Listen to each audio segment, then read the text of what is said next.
Welcome to the JD Bunkis podcast.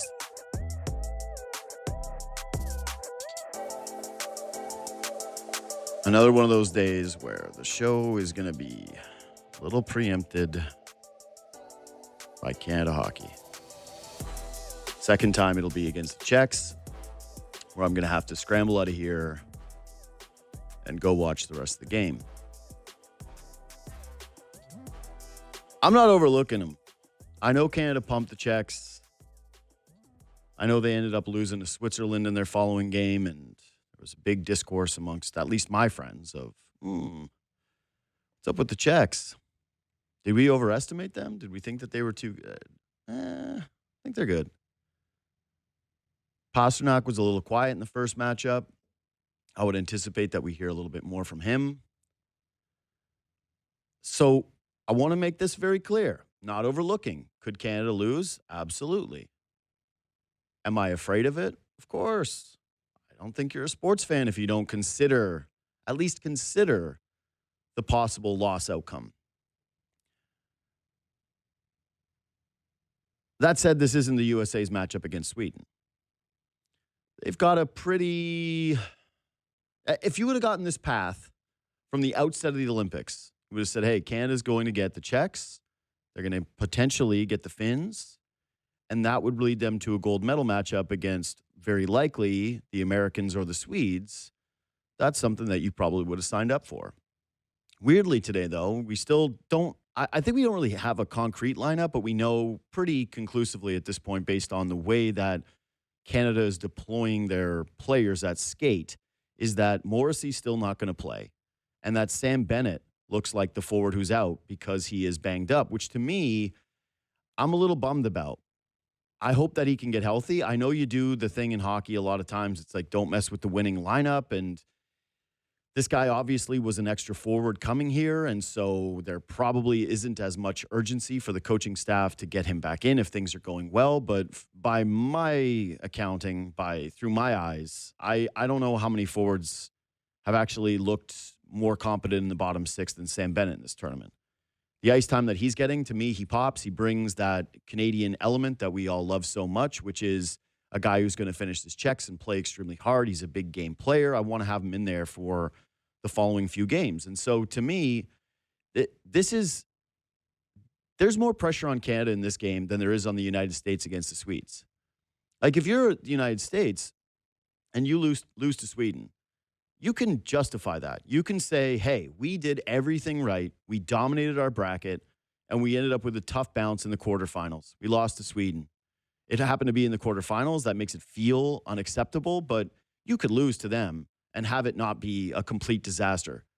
If you're Canada and you lose, that's horrific. That's completely unjustifiable. So I think that there's more pressure on the Canadians today. And again, I'm not counting anybody out. But I do find myself today, I'm very curious to see where my rooting interest is going to lie in the Sweden-USA game. And no, I'm not going to be waving pom-poms for the Americans by any stretch of the imagination. And no, I'm not going to be like exuberant if they're scoring goals. But I got to admit that there's a pretty big part of me that wants to see Canada tested against the United States, that wants to see a gold medal between those two teams. And I get it. It's kind of sicko behavior. There's probably a ton of people who think that I'm crazy and that they're going, I don't care who's in the final. If the United States gets bounced and Canada ends up playing, Germany, who cares? It's not their fault that the other teams didn't get there. This is, to me, outside of 2010, the most pressure that's been on Team Canada from this standpoint. 2002, obviously, it was, hey, they're recapturing gold. There was a lot of pressure after 98 where they just failed pretty spectacularly. They end up losing in controversial fashion in that Olympics. Everybody knows it. It's been talked to death. Mark Crawford, yada, yada, yada. 2002 was an incredible celebration. It was unbelievable that Canada got back there. But, yeah, you look back at that lineup. You look back at what the USA was icing. And that was sort of the thing, it was such a choke job feel in 98 that 2002 was more of just a, hey, we're done with the choking stuff. It reminds me a little bit more of the USA Redeem team at the Olympics. Like, if you follow international basketball at all, you know that the Americans lost in a couple of Olympics. One was to Argentina. The feeling was, oh my God, they've got to get their top talent back there. They've got to figure out how to play international basketball. But once they did it, the feeling was, well, yeah, you should. You should get that thing done. This one's the first time in my life where it feels a little different from the talent standpoint. Where, yes, Canada's the favorite. You've got David Pasternak talking about them, saying that it's the greatest team of all time. I have my reservations about that. I actually ranked my team Canada's, which I'll probably go over with James Mirtle. But this Olympics has a different level of pressure because of the Americans, because they have become a new measuring stick. And yeah, they played it tight in 2010. And yeah, they've iced good teams, and they've usually been Canada's toughest out. But this is different. This is the play Freebird America team that now has a different level of confidence to them. They look at their group and the guys that they left behind, the blue line that they're icing, the goaltenders that they have, the top-end talent, the way that they're talking. This has been building up for a while. Hey, whose game is it? Is it still Canada's game? And yeah, it's a risky idea trying to project your ideal Olympic outcome. Like, I think everybody would sign up for a guarantee that you beat the Americans, right? Like, that's the most ideal outcome. Like, we've done this with the Leafs for years, where it was like, oh, don't you want to beat Boston so you slay the demons? Don't you want to beat these teams that are tougher outs against you to prove that you've actually arrived? This one's just, it is. It's a little different. America is closer than they've ever been. They've been talking a lot of noise, and you really want Canada to kind of stamp it out. And the reason why I think the pressure is higher than any time, like, listen, home soil, you can't replicate that. It was just needed. You needed to have it, and we saw the import that it had with this country. But I think more pressure's on the Canadians during these rounds because they've got to dominate. They've got to be able to get to the gold medal, more so than the other two teams that are playing today in Sweden and the United States, because they have a built-in excuse of having played each other. And then if you do get to that gold medal game, and it is against the Americans, to me, that will be the closest thing. Maybe not ever, because you can't project forward. It's not like this is the only time that this will ever happen. Like, I'm guessing this will be the same during the Olympic cycle, next Olympic cycle. But this is the first time that it's ever been like this. And I want to see it. And I want Canada to stamp them out. And I want it to be definitively Canada's game. James Mirtle of The Athletic joins me now. What's up, buddy? How are we doing? Hey, JD. How's it going? Do you agree with that assessment? I don't know. I mean, in terms of the pressure, yeah, I think the pressure's always on Team Canada. For sure. I mean, there was pressure. Nagano, Turin, the years when they fell short. I mean, it was national disappointment, right? So, yeah, it's disappointment. There's always crazy pressure, but like, do you think that this is the second most pressure out of the Olympics you've seen when it comes to Canada's need to win because the Americans are so close? I don't know. Maybe I'm looking at it wrong, but I feel like Canada's had so much success best on best that if they lose one, I think you can chalk it up to you're not going to win every single one of these tournaments. I think people are feeling the rivalry with the U.S. for sure, and there's maybe the hope, but I don't know that it's. I don't know. Do you think it's devastating if they lose this one? Maybe. Yes. Maybe it is. Maybe I'm looking at it too objectively and not. You know, It's hard to win these tournaments. It comes down to those one game. And you look at how much success Canada has had at best on best. It's been overwhelming how dominant they've been. And the fact that they've won 3 of the last 4, it's very, very hard to do. And then you win, the 4 nations, and you look at how well they've played through the tournament here. They look like the best team by far. I guess the reason that potentially it is the most pressure is that they've got the most talent and that they should win. And the roster is just dominant all the way through the lineup. I mean, we can talk about in goal if you want, but it feels like it doesn't even matter with how good they are the rest of the lineup.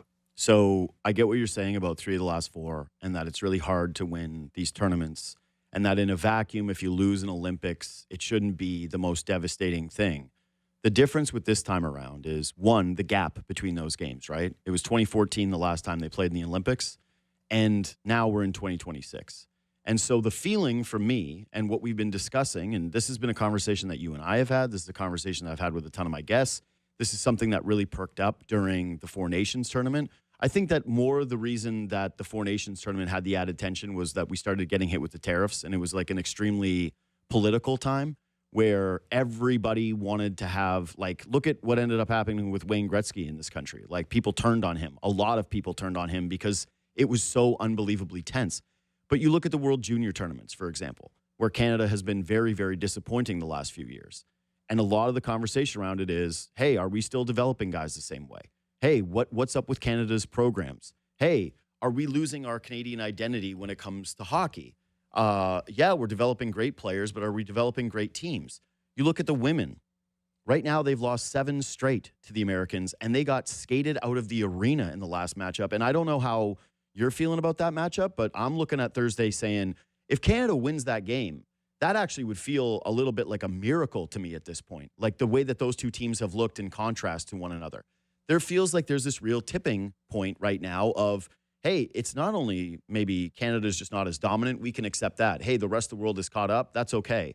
The difference is if the United States takes double gold in a period where people are really questioning what is happening with hockey in this country and how great we are at the sport, I do think that that would be a different indictment than years past. Like it's the entire thing together. And maybe that's not fair for the Olympic team, but that is the way that I feel about it. And I think a lot of people do.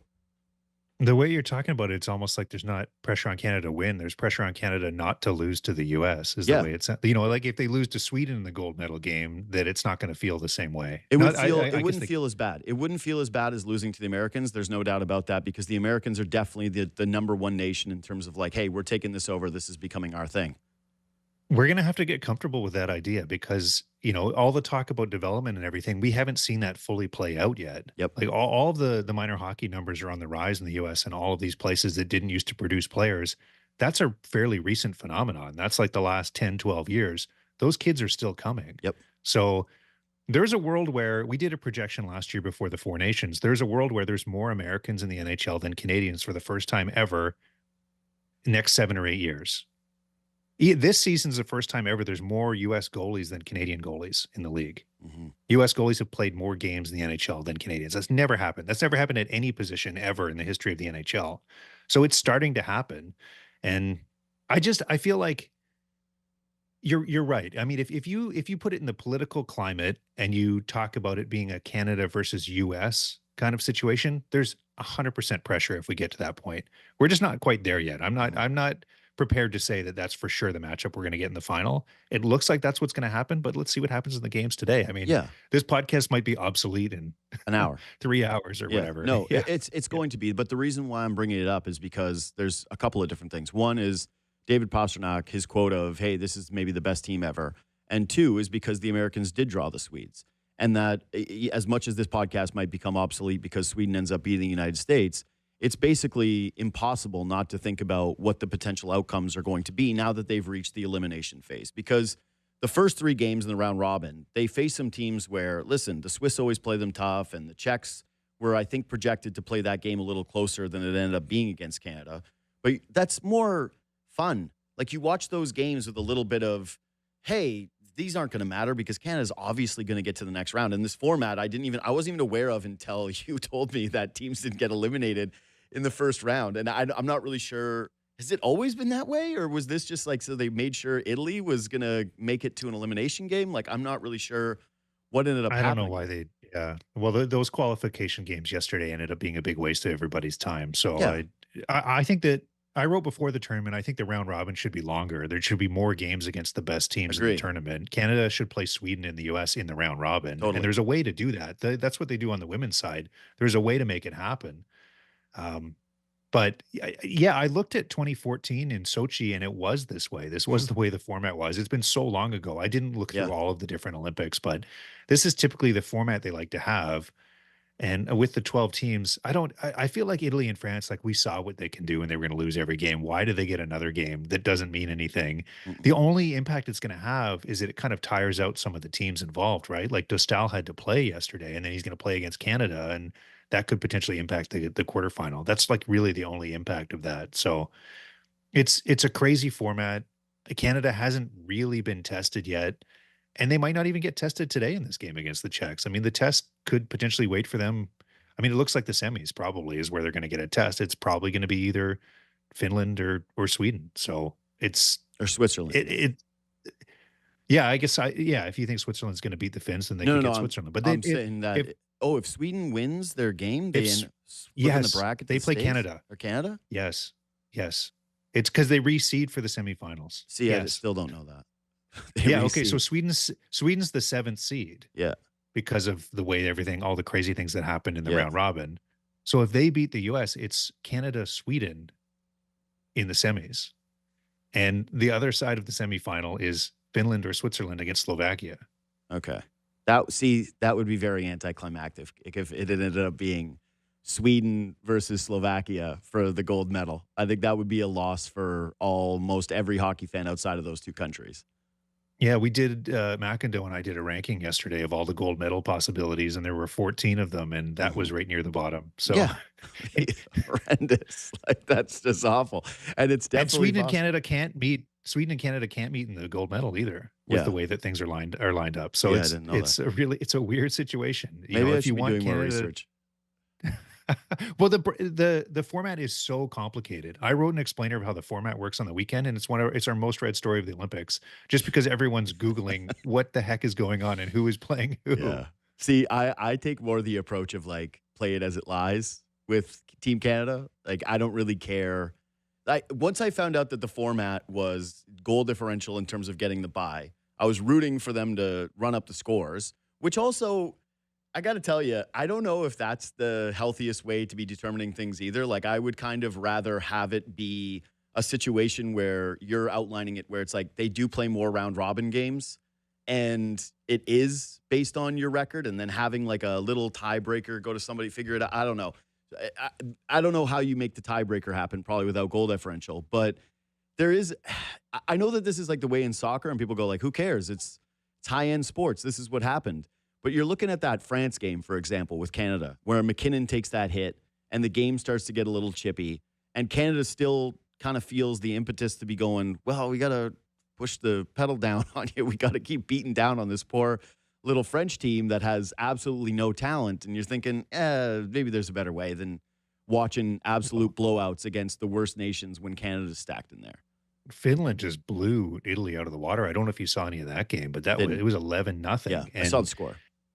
and doing that, I think helped Finland's goal differential out, right? Like they Had ended up to. with a relatively they ended They're up like with a the four relatively seed. high seed. So yeah, they're the 4th seed. Yeah. Yeah. So it's no, it's not great, you know, and that's why I think that they could group the teams in strength on strength, right? Like there's just Mhm. not enough depth to the field in international hockey the way there is in the World Cup for soccer. Right. It's completely different. There's only really 4 or 5 teams that can win the gold medal. I mean, if you're really generous, I guess you could say maybe Slovakia or Switzerland could win the gold medal, but there are tiers where it's Canada, the US, and I guess Sweden you could include in there, maybe Finland. And then there's another tier. And Mhm. then the third tier is a big drop off. I mean, look what Huge. Slovakia did to Germany. Everyone's talking about Germany potentially.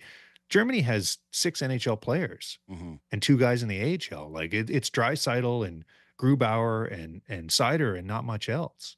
Yeah. So the field is just not deep. Yeah, you watch Germany and Denmark play, those two in particular, and it's like they throw out these two mega lines where you're like, "Whoa, these countries are good." And then you watch the rest of the game where they throw the other lines over the boards and you're like, "Oh, okay, it's not quite the same." I'm with you. I think that in terms of winning a gold medal is different than being able to knock you out. I think that one-off situations in a tournament like this where it's knockout. Yeah, the Swiss could knock out the Canadians. Yeah, the Czechs could knock out the Canadians. Yeah, like a lot of these teams could do it. You run into a hot goalie. Like, look what happened the last time in 2014 where Canada runs into a hot Latvian goaltender and they almost end up losing that matchup. Like, of course, those things can happen.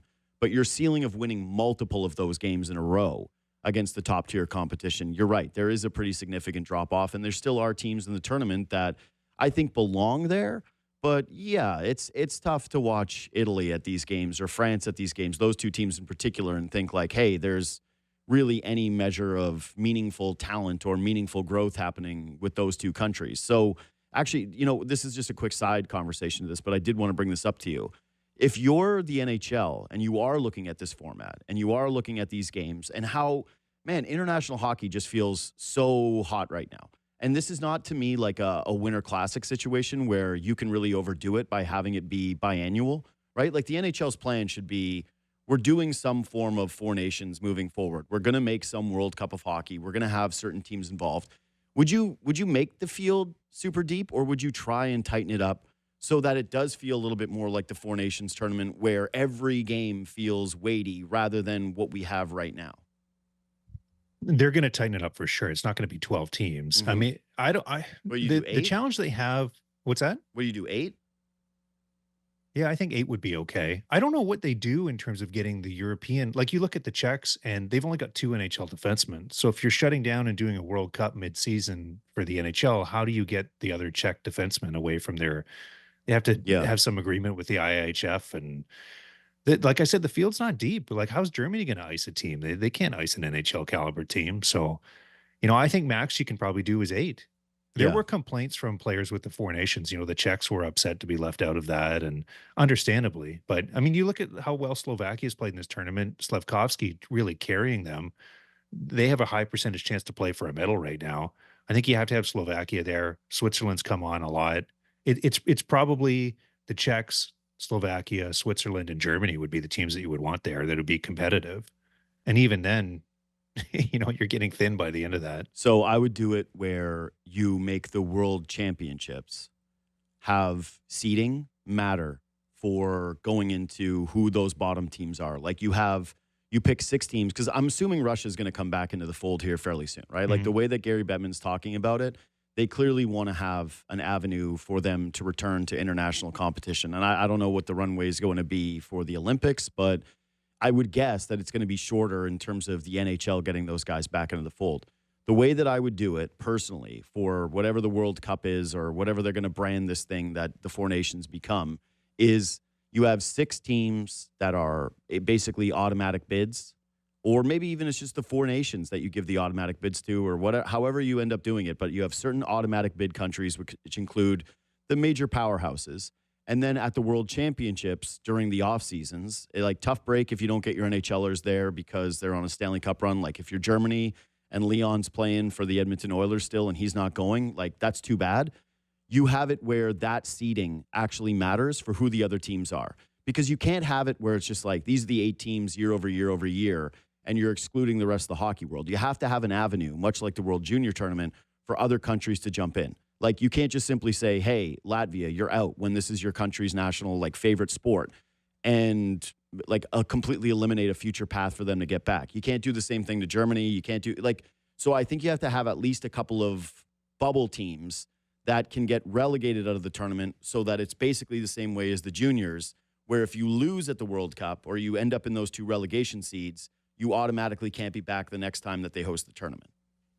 Yeah, the thing that's interesting about using the world rankings or the world championship results is that Switzerland is ranked 2nd in the world right now. Yeah. The US is 1st, Switzerland 2nd, and I believe Canada is 3rd, because it's not best on best, right, at the Worlds Right. and some of those other tournaments. But if Yeah, Switzerland so gets relegated, then they're automatically not able to get in the next time around, no matter what. You know what I'm saying? Like, so if they're in the World Cup, they lose that thing, they're out. But then maybe there's a pathway back to, you could get creative with it where it's like, hey, if you finish top 4 at the Olympics, that's basically how you get the automatic buy into the tournament. yeah, so maybe you do 6 teams can qualify through whatever calculation you want to have, and Right. then the other ones are wild cards based on. Yeah. Yeah, I You mean, have to have there's wild a way cards. to do it. Yeah, they're going to do the World Cup. It's coming back, and the idea is that it's going to be every 2 years. And I mean, they saw with the 4 nations how powerful that can be. But the more countries you add to it, the more you kind of dilute that power of what the 4 nations was, which is that you had the best countries playing each other again and again. And I wonder if they would think about doing that in a World Cup. I think they should. Maybe you have a European division, and that's how and I don't know. Maybe you do the 4 best countries with Sweden and like you had at 4 nations, and then you have another division that's the other countries, and they're playing for the right to get into the playoff games. I don't know. Yeah, I don't think that if you have 8 teams, it dilutes it that bad. Like, you have 1 game against Germany, but your other 3 games are against the United States, Sweden, and Finland. You're fine. You know, like you're not going to be looking at this tournament and saying, wow, that's bad for the game. Plus, you still have to have the objective to be with this sport that you're trying to grow the game internationally.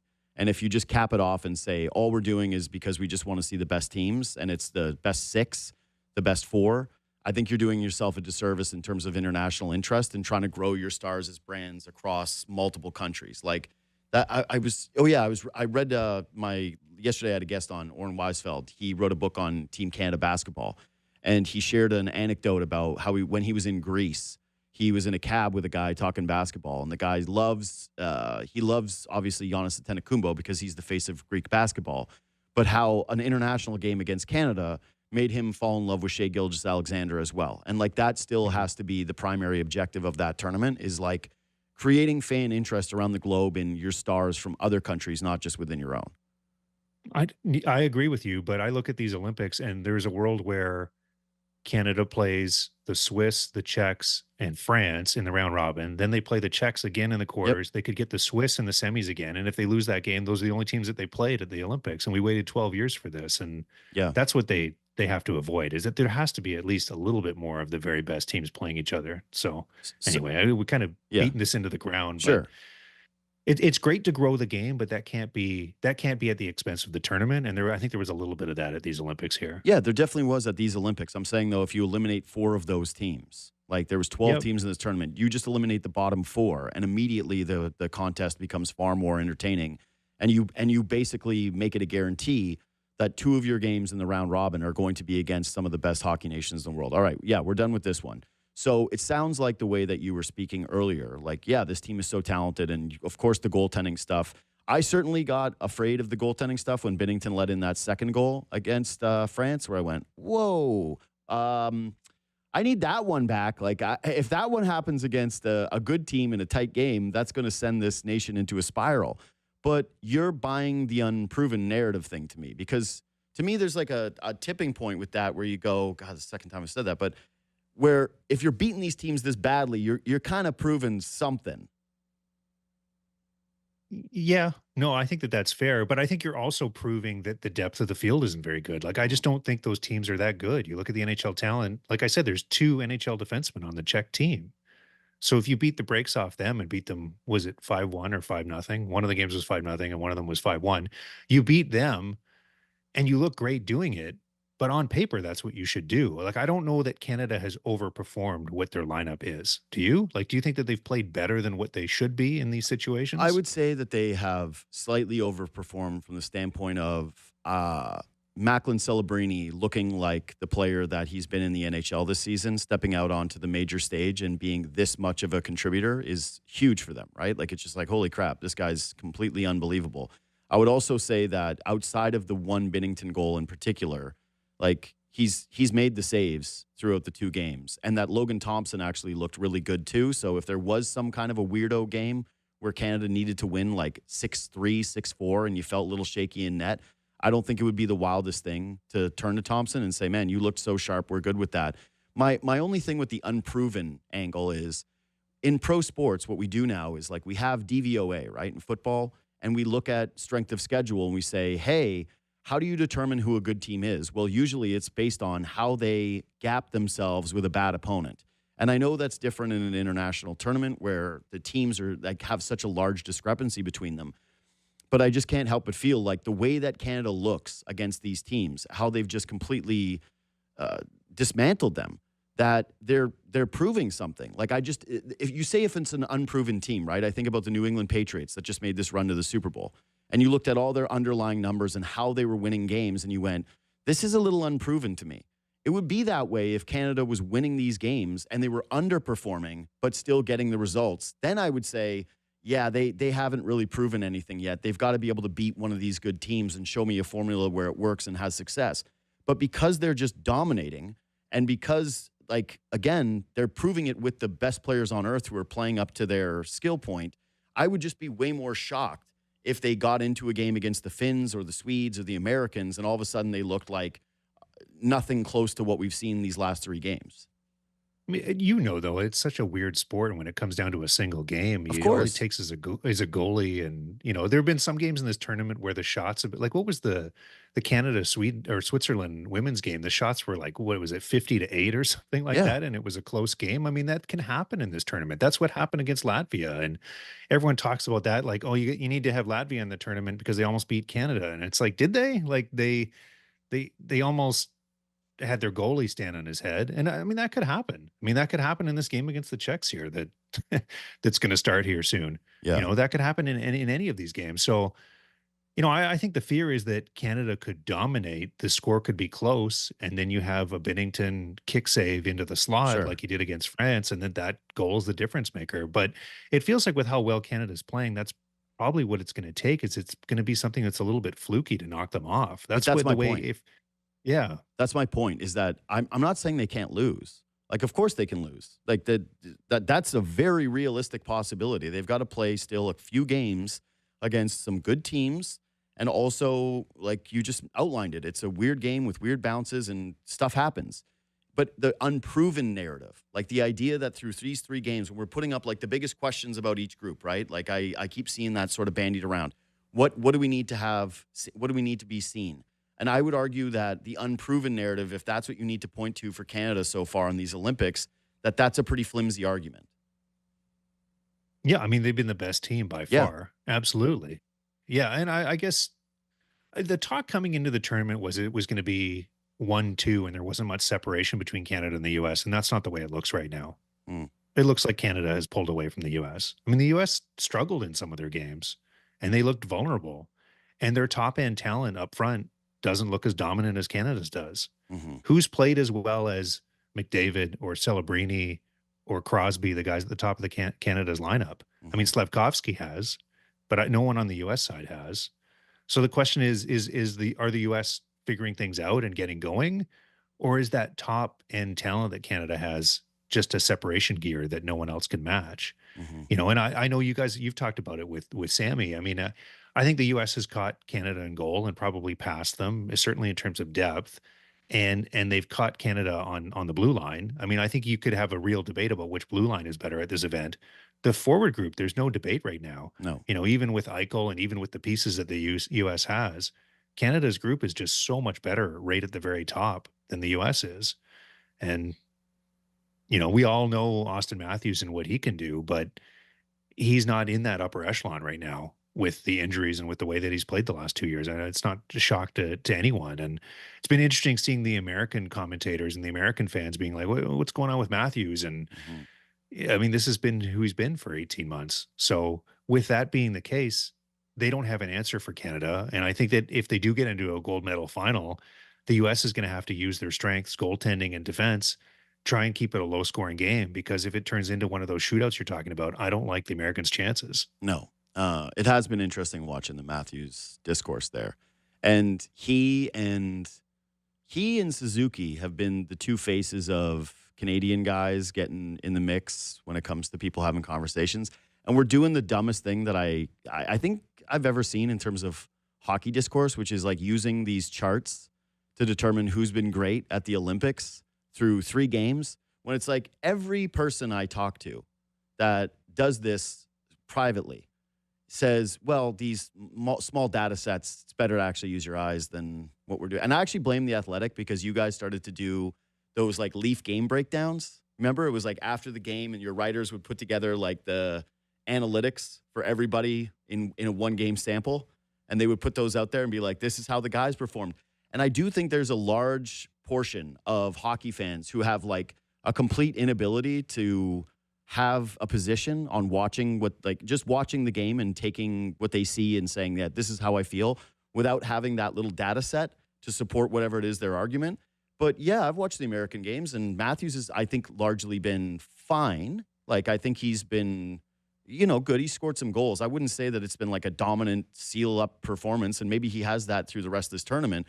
But I am very curious to see what happens if the Americans choke this game or they lose to Canada, and how that discourse continues throughout the United States, and whether or not people in Toronto start to do the white knighting of like sticking up for their guy all of a sudden, where it's like, you know how you can bully your sibling, but if somebody else does it, you're like, no, absolutely not. I'm going to fight you now. I've seen a little bit of that with the Austin Matthews of it all, where it's like Leaf fans who've been ragging on this guy for 2 years, now seeing criticism come from outside, are all of a sudden like sticking up for Austin Matthews. And yeah, I'm curious to see where this thing goes with him, because I've said it at the outset of this tournament, and I still believe it now. No one has more pressure on his shoulders at these games than 34. Yeah, and the reality too is, as I said, you look through the round robin, the US are the underdogs right now. Hmm. I don't think that was the case coming into the tournament. I mean, maybe some people would have, but I think very clearly with the way that they've played and with the way Austin Matthews looks and the history and everything involved. I mean, you're up against McDavid, McKinnon, Crosby. Canada, the way they're playing is like they're on a mission right now. I mean, look at the way that someone like Mark Stone is coming into these Yeah. games. Like they're putting everything into this. They've waited so long for this. I mean, McDavid looks like a man possessed. So all that is to say, the U.S. does have a ton of pressure on them, and a lot of it does fall on Austin Matthews because they need him to potentially try and match what the top level of the Canadians is right now. And I don't know that he's going to be capable of doing that. And I don't know he's going to be capable of doing that playing with Jake Gensel and Matt Boldy, who Mm. are good NHL players, but it just doesn't match up to what Canada has in the lineup right now. So I I don't know if Leafs fans are going to be sticking up for Austin Matthews. Like if it goes to the gold medal game and Canada wins 3-0, I don't know that the Austin Matthews discourse is going to be a big part of the celebration in the aftermath of the tournament. I think it's going to depend how he plays in these games, right? I mean, the Mhm. criticism of Austin Matthews is that one of the greatest goal scorers of his era, potentially one of the greatest goal scorers ever, hasn't gotten it done in the biggest games. Mhm. So he has an opportunity here now against Sweden, against whoever they play in the semifinals, against Canada in the gold medal game, potentially to change that narrative a little bit. I mean, Yeah. we saw it a little bit with Marner, right? At the Four Nations, he makes the pass and people are like, oh, he did something in the big game, Yep. and And we're so seeing it now. internationally you can write that legacy. I mean, if you know who the all-time leading scorer is among NHL players at the Olympics in NHL games, No clue. it's Teemu Selanne, and Yeah. his numbers are absolutely ridiculous. And if you look at the last tournament that had NHL players, Teemu Selanne was 43 years old and he was the tournament MVP. Mhm. So you talk about clutch gene, that's Teemu Selanne. I think he has something like 32 points in best on best Olympics. And and Crosby just set the record for a Canadian player with I think 15. Mhm. So that shows, I mean, obviously Slaney's been to more Olympics than Crosby, but it just shows that you can establish yourself as a winner and as someone who gets it done in these big games in these international tournaments. And if Austin Matthews does get into that gold medal game against Canada and scores a big goal or two, it changes the narrative around him for sure. Of course it does. And listen, you don't need to use Timu Solani as the example. You know who the example is. Sid? Sundin. Like Right. Sundin won the gold medal as Sweden's captain. And Right. everything with him when it came to, listen, he was always a Hall of Famer, but there was like this, you remember the conversations that were happening about him and during his career, it was like a little bit like, hey, is he going to end up in the Hall of Fame? Like, how great was Matt Sundin? Was he a winner? How much was he to blame for Toronto not winning Stanley Cups? He goes on and wins an Olympic gold with Sweden. And it was like it's one of the pinnacles that you point to with the guy. More so than anything he did with the Toronto Maple Leafs. It's like, hey, he won an Olympic gold medal. He proved he's a winner. Matthews, to me, has a very similar outcome. Weirdly, that it's, again, another Toronto Maple Leafs captain, that he gets to point to saying, a lot of this stuff that's happened in Toronto, not my fault. I'm a big game player. I can do it with the right pieces in the right moment, blah, blah, blah, blah, blah. Go on down the line. All right, so last thing before we go. I mentioned this now 3 times. Pasternak said maybe the best team of all time. I ranked my best Olympic teams, my top 3, and I have it in this order. And this will be met with some, I'm sure, criticism. Reach out anytime at JD Bunkis. I want to hear the other side of it. We're doing YouTube live now, so if there's some good stuff in the chat, reach out. I have it 2014 1, 2002 2, 2010 3. I don't know if you disagree with that list, but where would you put this team as of right now in terms of what their ceiling is with those groups? It's funny. I was gonna put 2014 third. So, but again, I hadn't. You probably put a little bit more thought into it I than I did. have. It's funny looking back at those rosters and looking at the low end of some of those rosters and some of the players that were there and being like, oh, that was who was on their defense. And Hmm. you when the teams win, you think of them differently. And that's Hmm. going to be the case with this team too, right? Like if Yep. if whether it's gold or silver is going to be if they're silver, no one's going to be talking about them as best team ever or in the echelon with those 3 teams. I mean, the Sochi team was kind of just boring and methodical and they didn't score a lot and they didn't allow any goals. Yeah, but So I guess the that's question the point. Is like I just don't think anybody could beat them. You look at their blue line, and it's the best we've ever put together. And yeah. listen, for me personally, one game, my life is on the line. There's absolutely no question I'm taking prime Carey Price over prime Martin Brodeur. Yeah, and Martin Brodeur in the Olympics wasn't prime either, right? Like, I mean, how old was he when they were in the 2002 Olympic? I mean, he Hmm. had been around a long time and played a lot of games by then. So, um, Trying to think where to go with that. I mean, you look at I think you're right. I think that 2014 team was the best blue line. It's better than the one they have now, and it's Yeah. better than a lot of the ones. It's Could you better than a imagine lot of Colton the. Parayko trying to make to the 2014 team? Like PK Subban won a Norris and he couldn't get on the ice.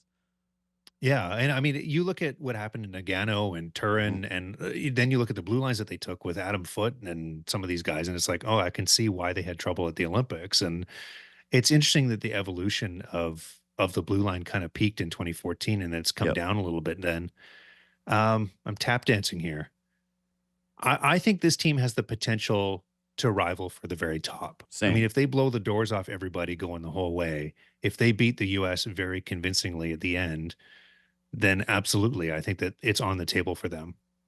Yeah. Because on paper, their forward group is potentially the best that Yeah. they've ever had. Yeah. Which, unless you want to go back to like '87 Canada No, Cup or something like that, sure. when it's I'm saying Gretzky and I'm saying Lemieux. the Olympic teams. Like that's I'm not including the Yeah, stuff that I didn't watch and that I don't know. I'm just telling you that these are the games I watched them all, and I at least had a brain when I watched all these things. Like I was young when I watched '02, but I wasn't like I wasn't when people are like, "Oh, it was my favorite team," and I was 9 years old. I'm like, "Yeah, I wasn't 9." So I remember the feeling of the group and the feeling of the team.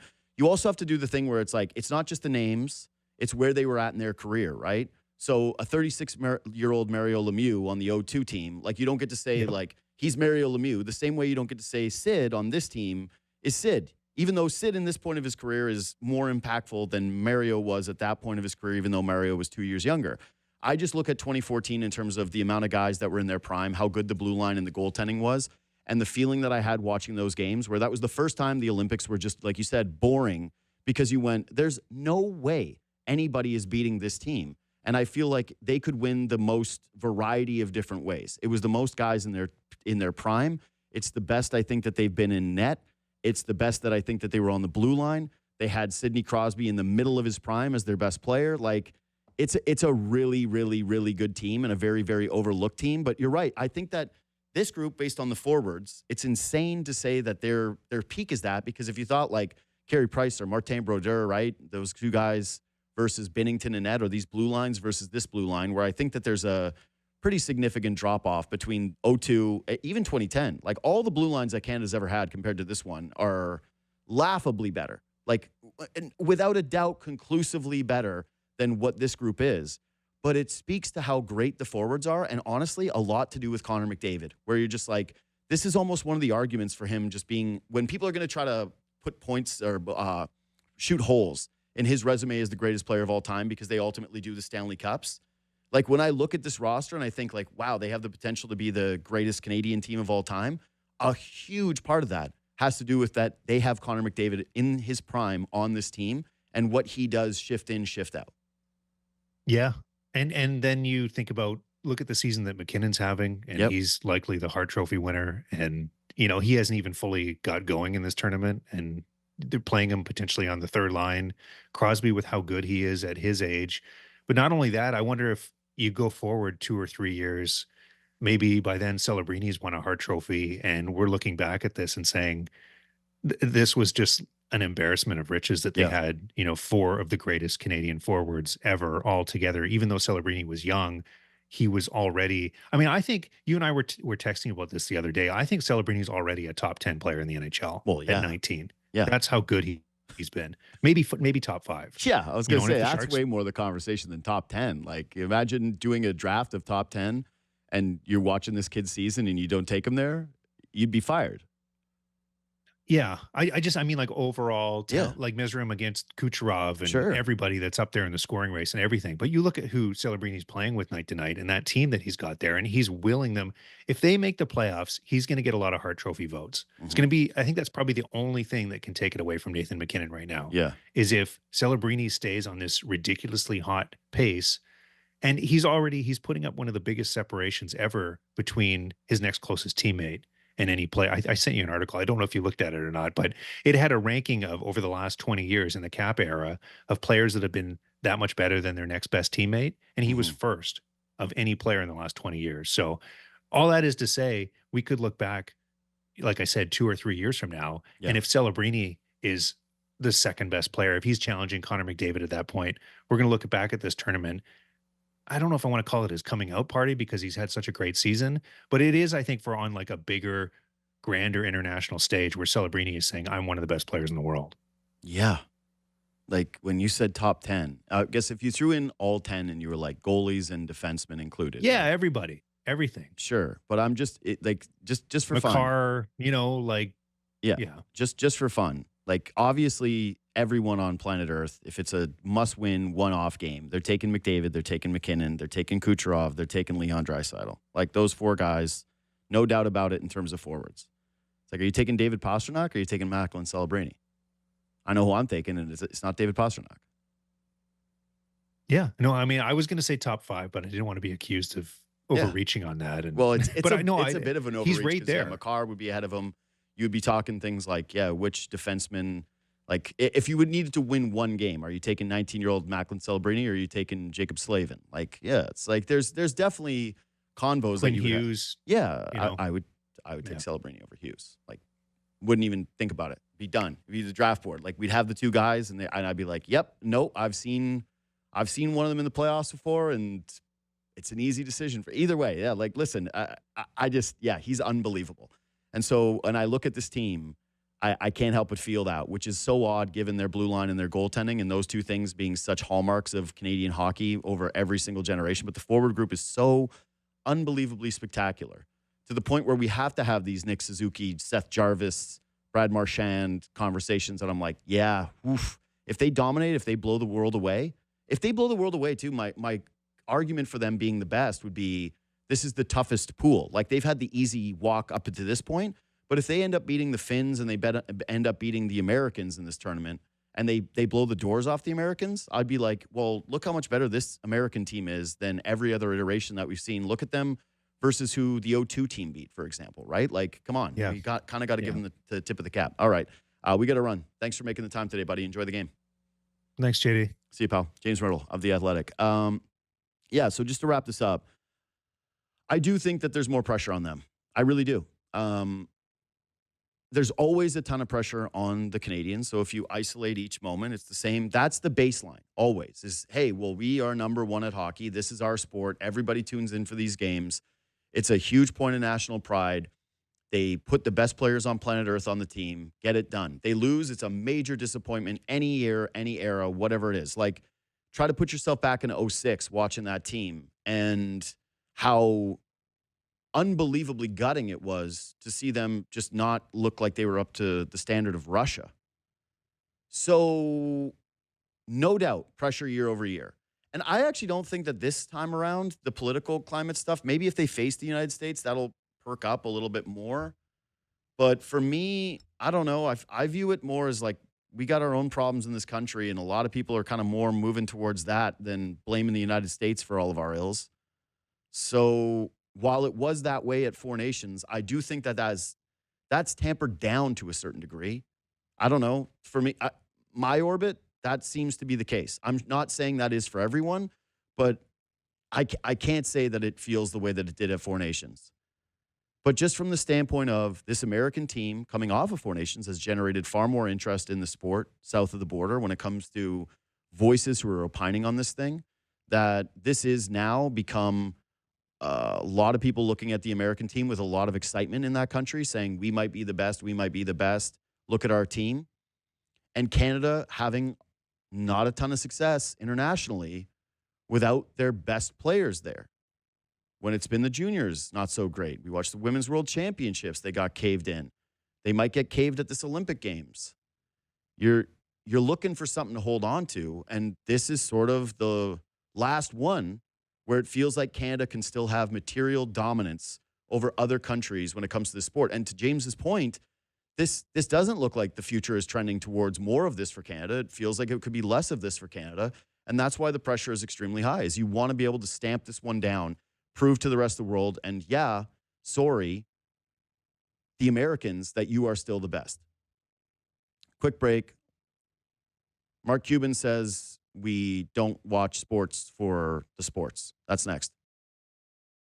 BetMGM, authorized gaming partner of the NBA, has your back all season long. From tip-off to the final buzzer, they're ready for every exciting moment and every highlight play that comes throughout basketball season. Download the BetMGM app. BetMGM.com for terms and conditions. Must be 19 years of age or older to wager. Ontario only. Please play responsibly. If you have any questions or concerns about your gambling or that of someone close to you, please contact Connects Ontario at 1-866-531-2600 to speak to an advisor free of charge. BetMGM operates pursuant to an operating agreement with iGaming Ontario. Access Storage presents Team Canada snowboarder Mark McMorris. Thank you, Canada, for your continued support. It's a huge honor to represent our country. Keep cheering loud, Canada. We feel it. Access Storage, official storage partner of Team Canada. Ontario is getting you where you need to be faster by exploring a Highway 401 tunnel. Learn more at ontario.ca/Ontario Builds. Paid for by the Government of Ontario. 1-877 Cars for Kids. KARS Cars for Kids. 1-877 Cars for Kids. Donate your car today. Call 1-877-CARS-FOR-KIDS to reach a friendly live agent. Donation's super easy, and your car can be picked up as soon as tomorrow. Call us now and get a maximum tax credit. Donate your car today. The legendary Yeti, born to handle ice, snow, and the harshest conditions imaginable. Hey, that's like a Subaru with all-wheel drive. The mighty Yeti uses its impressive strength to navigate any terrain. Like the X mode in a Subaru. No one knows exactly what they do out there. Usually snowboarding, sometimes skating if I find a pair that fits. Legendary winters await, so hurry into your local Subaru dealer for lease and finance rates as low as 0.5%. Conditions apply. See dealer for details. Subaru, uncommon comes standard. Dial in your game this winter with Golftown state-of-the-art simulator bays. Powered by industry-leading Foresight sports technology. Enjoy tour-level precision the pros trust, or play a virtual round on a world-famous golf course for just $24.99 for a 55-minute session at any Golftown location. Renting their simulators can help take your game to the next level, whether you're a beginner or seasoned golfer. Book your tee time in-store or online at golftown.com. Come in and play at Golftown this winter. Canadian workers and businesses built this country. Their strength and tenacity shaped the Canada we know today. As a worker or employer navigating these uncertain times, you're not alone. The Government of Canada is here to help with supports like training opportunities, financial support to prevent layoffs, job search tools, and flexible EI. Learn more about support for tariff-impacted workers and employers at canada.ca/tariff support. A message from the Government of Canada. Love is messy, and honestly, that's kind of the point. At Mucho Burrito, we don't take shortcuts, because that's not how you show love. We make our food in-house and use cheese that's actually cheese. 100% real Canadian Monterey Jack. No blends, no palm oil. We finish our fries with lime and ancho. Salt alone felt unloving, because when you choose love, you don't hold back. Celebrate love all month long with a chance to win free burritos for a year. Visit lovemucho.ca. Love Mucho! In life, it's important to know what's real, not real, and unreal. Mortgage payments? Real. Inheriting a castle from a long-lost relative who somehow found you? Not real. Getting up to a 3% match just for transferring your account to Wealthsimple, plus a chance to win a $3 million home? Unreal. But it's actually real. Register by March 31st for Wealthsimple's totally real, unreal deal at wealthsimple.com/unreal. T's and C's apply. Ontario is making your commute easier by improving the Milton Go line to two-way all-day service. Learn more at ontario.ca/Ontario Builds. Paid for by the Government of Ontario.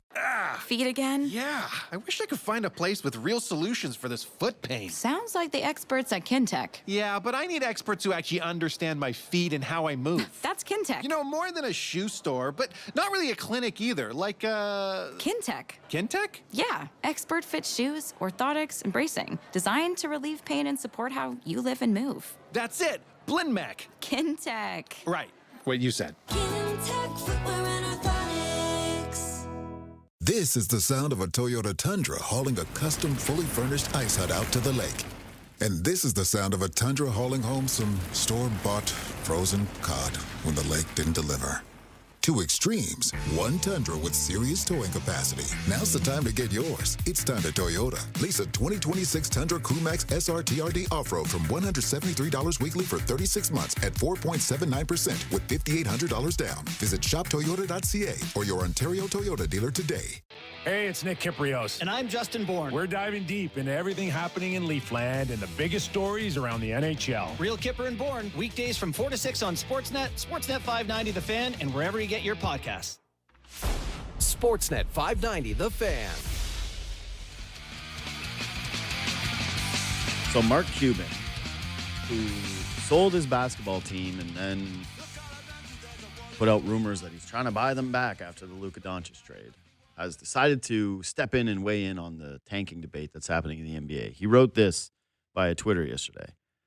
Why the NBA should embrace tanking. The NBA has been misguided that fans want to see their teams compete every night with a chance to win. It's never been that way.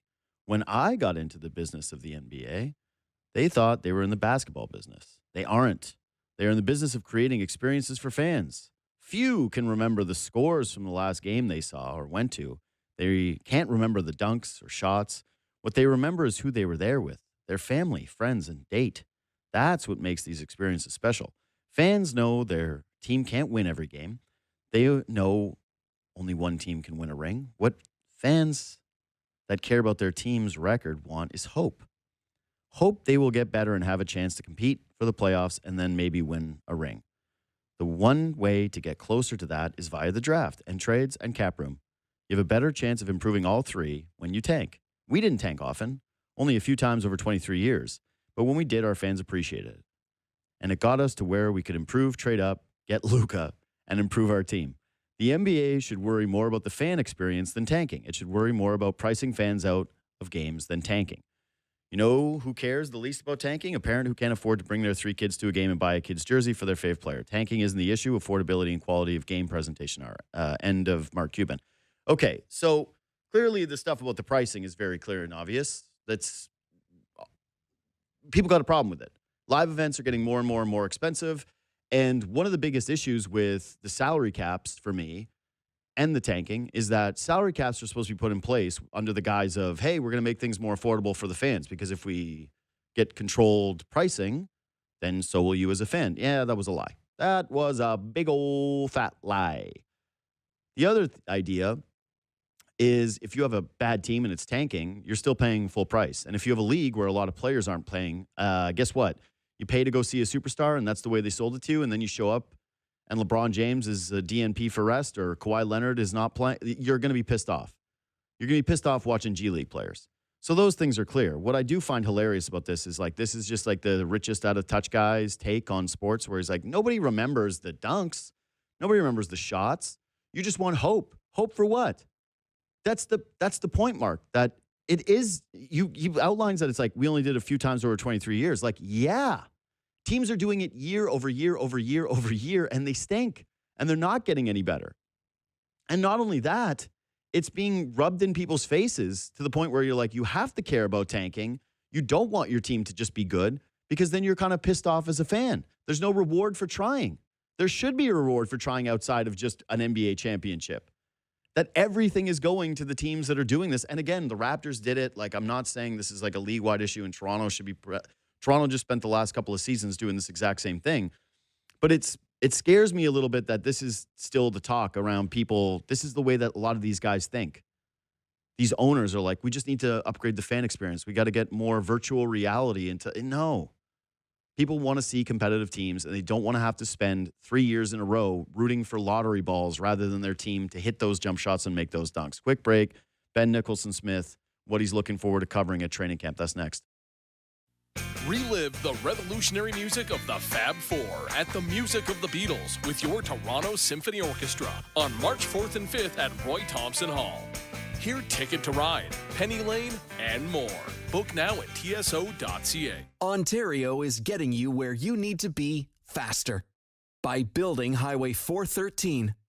Learn more at ontario.ca/Ontario Builds. Paid for by the Government of Ontario. Bienvenue to Mr. Sub and say bonjour to Mr. Monsieur. Bonjour. Mr. Monsieur is a Canadian twist on our French classique, le croque monsieur. Tender ham, melted Swiss, sautéed onion, a rich layer of cream sauce, and a sprinkle of parmesan. Et voilà, all toasted to perfection. Will you be dining alone? Just grabbing lunch? This is a Mr. Sub, right? Mais oui, one Mr. Sub, Mr. Monsieur coming right up. Mr. Sub may not be fine dining, but we are a whole lot of fine eating. Mr. Sub, yours since 1968. Hey parents, it's Ontario teachers. We need to talk about some concerning behavior. Disruptions in class, bad choices, even bullying. No, it's not your kid. It's Doug Ford. By cutting $3,000 per student in education funding, he's created big problems in schools, taking away the supports that students need and leaving them stuck in overcrowded classes. The problem in schools? It's Doug Ford. A message from the Elementary Teachers Federation of Ontario. Did you know the plasma in your blood is used to create medications that boost the immune system of people fighting cancer? Advancements in clinical care have led to new life-saving uses for plasma, and with that, a new need for donors. Canada needs more blood and plasma donors than ever before, because we're saving more lives than ever before. Help Canada reach 1 million new donors by 2030. Book an appointment today at blood.ca/plasma and experience what you get when you give. Canadian Blood Services. Who's saving who?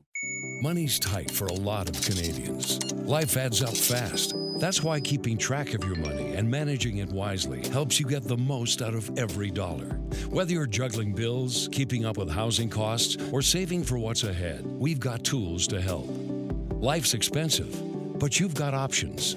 Get trusted tips and tools to make the most of your money at canada.ca/itpaystoknow. A message from the Government of Canada. This is the sound of the all-electric Toyota BZ helping you recharge at a spa retreat weekend. And this is the sound of a BZ recharging from 10 to 80% in as little as 30 minutes.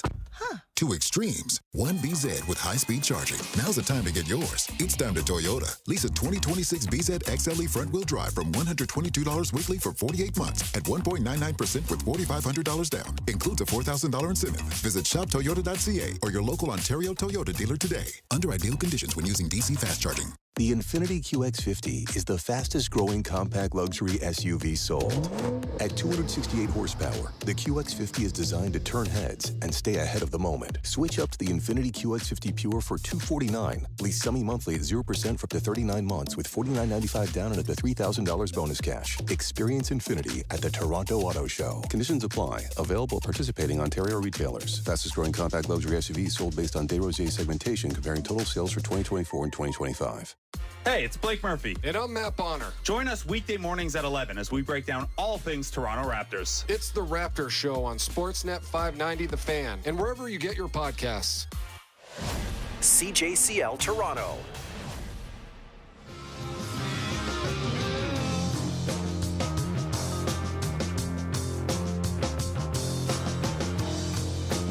About 40 minutes from puck drop. Canada, Czechia.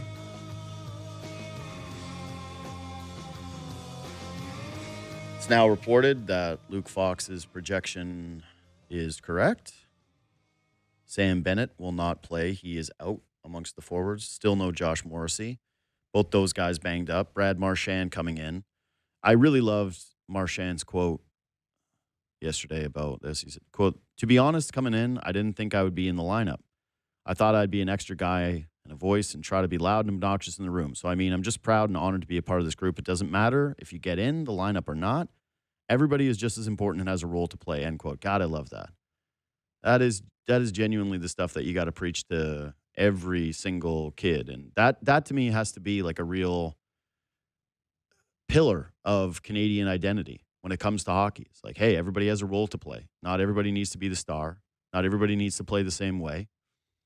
Guys got to embrace what it is that they're brought there for and not have expectations. So good on Brad Marchand. A lot of expectations for the Toronto Blue Jays this season. Ben Nicholson-Smith joins me now. He's going to be heading down to Blue Jays spring training in a couple of days. So we wanted to do Spring Stories That Matter, and you were not going to be able to do that ahead of time because hopefully Team Canada is playing in a gold medal game, and hopefully Canada is winning a gold medal game, and that is going to dominate the discourse on this show for the next couple of days. What's up, buddy?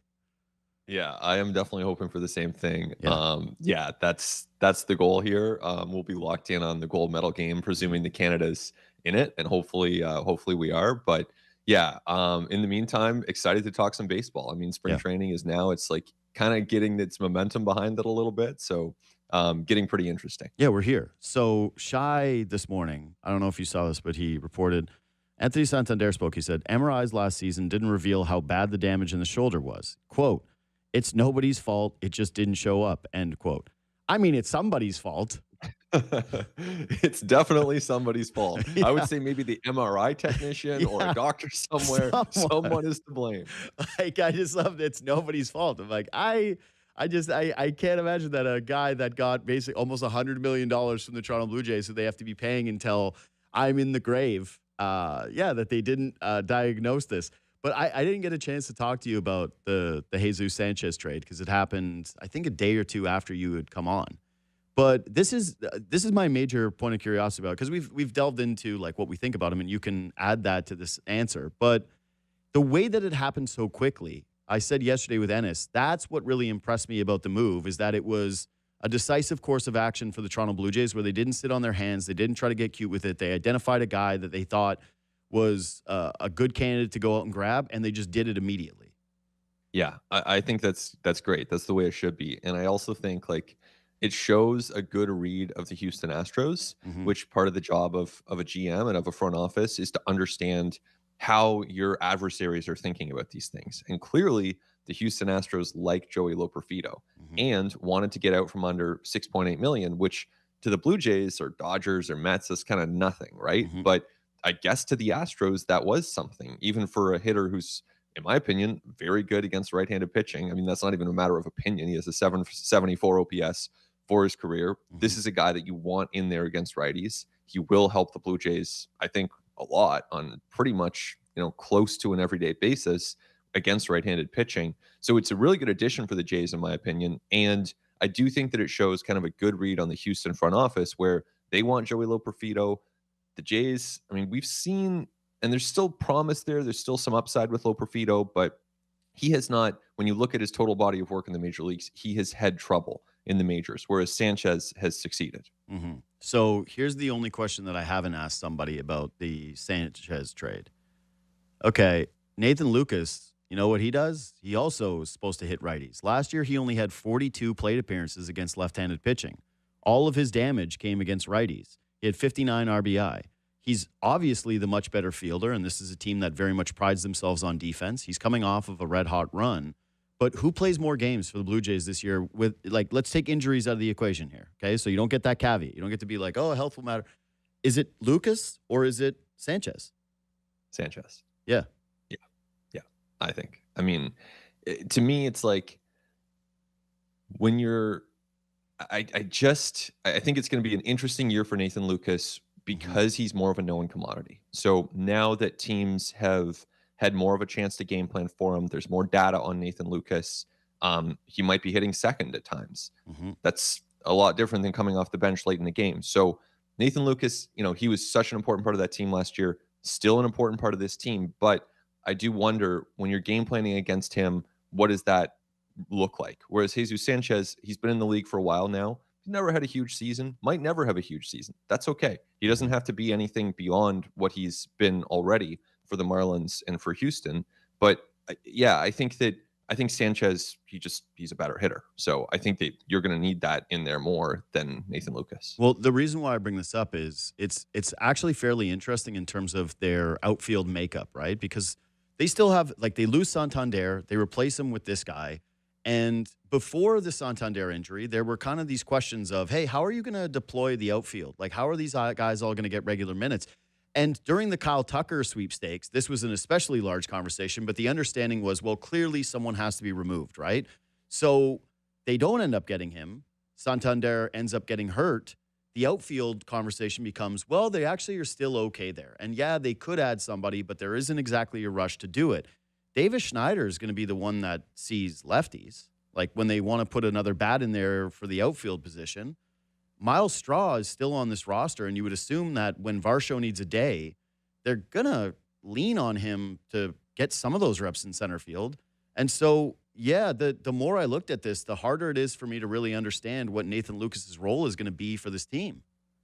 Yeah, and I think it'll be interesting to see how much time George Springer is able to, take on. Because if he takes on a full workload, Yeah. that's great for the Blue Jays. They're in an awesome spot.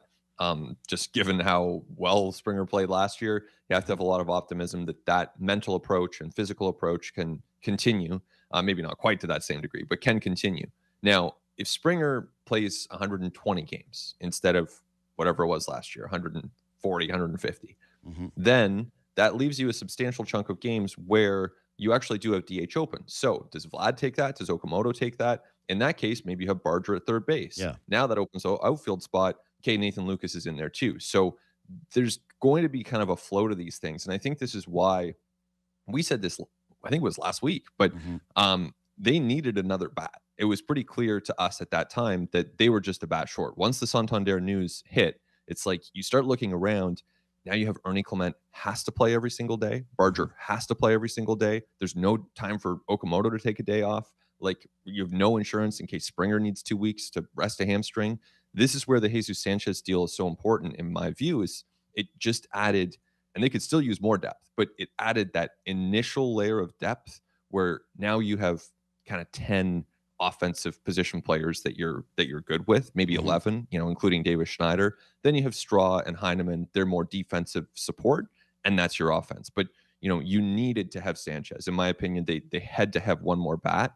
And he's not a transformative bat by any stretch, but he's a good major league hitter against righties. Yeah, and they needed power, man. Like this is the story of this offseason that hasn't really been a story, which is, hey, you're losing Santander and you're not having Bo Bichette in the lineup. Where are you getting some of the extra base power from? This guy projects a little bit more to do that than the other guys. I'm a big fan of Nathan Lucas, and this is one of those situations where you go, hey, would you rather have him or not? And you go, yeah, have him. Like, I would rather have this be the issue than the other circumstance, which is you're forced to play certain guys. But yeah, like, he had 388 at-bats last year.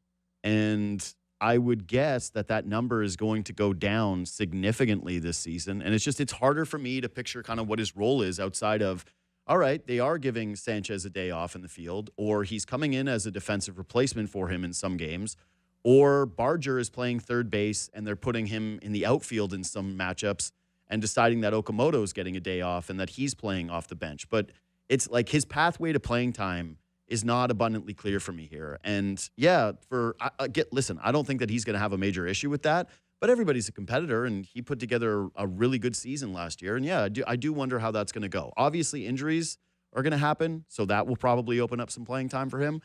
But as of today, if you're looking at this, it just does not feel like he's going to be anywhere close to the ABs he got last season.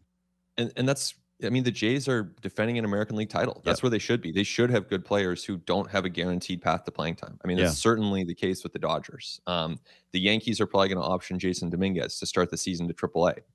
Good teams, good offense, like the Orioles. Where's the pathway to playing time for Basayo? It's not total. He's going to play, but it's not totally clear where that's going to work. Or Tyler O'Neill or Colton Cowser. Like the teams that have the best offenses in baseball have players that are kind of crammed in together. That's how you get to that point. So I think this is fundamentally a good thing for the Blue Jays. I didn't like it a week ago when it was like, oh, great, Nathan Lucas gets 550 plate appearances because you're just putting too much pressure on him at that point. So you're going to head down, I think, Tuesday, right? Yes, exactly. What are you looking most forward to covering? So, I was thinking about this. I have been thinking about it as the travel date approaches here. Yeah. I think for the Jays, it's Okamoto. I'm just really curious to see him. I think around the league, there are a couple of stories that I won't be there in person for, but I'll be watching, from afar. I want to see Bo Bichette's defense. I mean, have you seen the clips of him playing third? Yeah. So, doesn't look great. I think that they look like the clips of him playing shortstop, though. So it's like I don't really know what the difference is. Right. He looks tentative. Here's the thing. I personally, I actually think he's going to be fine. I think that he's a major league infielder. We've seen him play infield in the major leagues in the World Series and for years and years. I think he's going to be fine. But the New York microscope, Yeah. the bubble, the pressure, 42. I'm fascinated by that. I want to see how that plays out, especially knowing Bo and having covered his whole career. I really want to see how that plays out. Another one too, even beyond the Jays. We can come back to the Jays, obviously, but even beyond the Jays, like I'm very fascinated by the LA Dodgers because everyone is like, man, like the Dodgers are ruining baseball. They're the best team. It's obvious they're going to win the World Series again. But we need to shake up the entire CBA and all this stuff. And I hear that. Obviously, the Kyle Tucker thing that's kind of wild, the way that they paid him. But when I look at that Dodgers roster, there is an endpoint coming, in my opinion. I'm not saying it's this year. I still think they're the best team in baseball, just to get that out of the way. But Mookie Betts is not going to be this forever. Neither is Max Muncy. Neither is Teoscar Hernandez. I mean, Teoscar's already in steep decline. Freddie Freeman. Like, these guys are not going to be great forever. Shohei in his prime, the GOAT. Obviously, Kyle Tucker's a great hitter. They'll go out and get more players. They're the Dodgers. I get that. But I don't know. Just maybe I'm being like too contrarian here, but at a time that everyone is just saying the Dodgers are the best, like I want to see, are they really as good? Or is there a point where they actually start to go into a bit of decline? I think by next year that'll happen. I don't know. Maybe it'll happen this year. I don't think it happens this year. They're way better than they were a year ago. Like adding Kyle Tucker to the mix, and then also the one thing you could point to with the Dodgers was, hey, the bullpen's a little shaky. And then they're like, yeah, we're getting Edwin Diaz. And you're like, oh, right. You look at their starting rotation. There's just so much room for error with that team that I don't think it's going to be an issue. Like, yeah, the future for them, right? Like Freddie Freeman, I believe, is going to be 36 years old this season. So you can say like, ooh, he might age out. But if you're, say, a Blue Jays fan and you're looking at this in terms of, hey, could you catch the Dodgers in terms of year over year? Well, yeah, you got George Springer, who's, I think, the same age or a year younger. Yeah. Like, you're going to have questions like this, too. And the difference being the Dodgers have, one, the market, which they clearly are the front runners for all of the best Japanese talent that's out there. And they've got pocketbooks where you're like, well, is the money going to run out? And I'm like, I don't know. They already keep doing it, even though it is an insane bill that's going to come due at some point. So for me, that is more of a story for maybe 2 years from now. But this feels like it's like the Warriors the last year with Kevin Durant. Like the Raptors end up still winning, but if Kevin Durant's healthy, I don't know, maybe it goes a little bit of a different way. But no one going into that season was like, the Warriors are going to win this year because Kevin Durant might leave a year from now. And it more parallels with that to me. I think you're right. Yeah. Fundamentally, I think that I'm wrong and you're right, just so you know. Yeah. Well, you have to dream on the Dodgers disaster, though, because it's way less fun to just put it out there and go, hey, they're going to win. And that's what I think the issue is with them, is that you're sapping some of the interest from the league now as a whole. Exactly. And I think too, like, look, we all watched the World Series. We all were locked in on that team. They're such a good team. And so I think that with that, them having defeated the Blue Jays in the way that they did, there's still, I'm not saying everyone in the organization feels this way, but there are people within the Blue Jays organization who kind of hate the Dodgers now. Yeah. And I just am fascinated to see how that plays out for the Dodgers in a way that I probably wasn't a year ago. They've always, they have Shohei Ohtani. They have so many of the best players in the world. Yeah. The Dodgers are kind of endlessly fascinating, but I think that even ratchets up another level this year. And I want to see, like, are they this unstoppable force that everyone thinks they are? And great, they get to play the Rockies, 12 times, and that helps. But they're a force. There's no question about it. They're a force. I just want to see how that plays out. Definitely. With Kyle Tucker, with Edwin Diaz. It's very fascinating to me. Yeah, my hope is that Kyle Tucker becomes new Anthony Rendon, where all his quotes are like, I don't care about baseball, and thanks for paying me, but I don't want to show up, and this isn't my primary love, that all their guys get old. Yeah, of course, I want all those things, and I do hate the Dodgers more than any other team now. And to the point where if they were facing the Yankees in a World Series, I wouldn't even hesitate for who I was rooting for. Like, it would be the New York Yankees with a bullet. Which is wild. Yeah, and if you would have asked me before this last season, hey, who are the franchises that you hate the most in pro sports? The Yankees would have been top 3, no question. And now they've been bumped out to the 4th seed because the LA Dodgers exist. So, yeah, I do think that that's interesting. The only other last counter I will say to this is I believe the Dodgers, when I think they were doing Mookie Betts' podcast, and they're talking about how they didn't even play well during that run and they still won. And so for me, when I look at how, yes, are they beatable? Yes. Could you always lose a series in the playoffs? Could you run into 2 hot pitchers? No doubt about it. But when I look at the way they hit through that entire World Series run, to me, it's like, what's more likely? That they play worse than they did last year or that they play better than they did last year? And the answer is actually that they play better.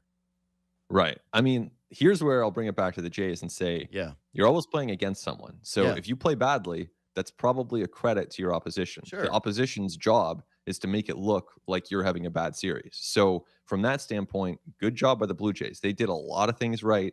We saw it for October. They were playing amazing for the most part. And so that's where the Jays are a good team. They do a lot of things really well. And then we watched, obviously, I think pretty much all of Canada was pretty obsessed with that team. And that was a very special team. It'll be hard to match that excitement level and kind of match that just feeling of like, whoa, this is happening. Like that's a special, special feeling. But it's a talented group. They're bringing back a lot of talented players and then adding Okamoto to the mix. Like this is someone who has a significant Japanese media following around him in spring training right now. There's going to be a lot of pressure that comes with him. And I think that following, watching these guys and how they respond to pressure is part of the reason I'm intrigued by the Bo Bichette and Okamoto too. There's clearly coming over from the Yomiuri Giants. There is a big spotlight on him. The Blue Jays really need him because they didn't get Bo and they didn't get Tucker.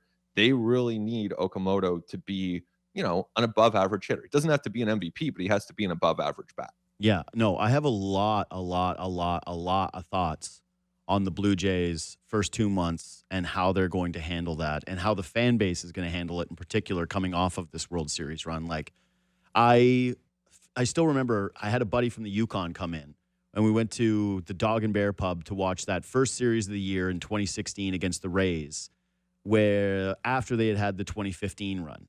And if you recall that series, there was a play at second base that was viewed Jose Bautista sliding into someone that counted as a double play to close the game when the Blue Jays lost to the Rays. And I think it was the second game of the season. And the bar erupted, and people were so pissed off, and they were treating it like it was still a playoff game. And that, to me, this season is actually going to be super, super fascinating, like how people, when people start to regulate it where they go, oh, yeah, these are regular season games, and like the first series of the season doesn't matter the same way as the World Series. So that'll be fun. But the Okamoto thing, I really want to drill in on this because I had Ennis on this week, and we had a conversation about like something similar to this, right? Like what matters at training camp, like what matters in spring, because for the most part, it's like, don't let guys step on sprinkler heads, right? Like don't get hurt.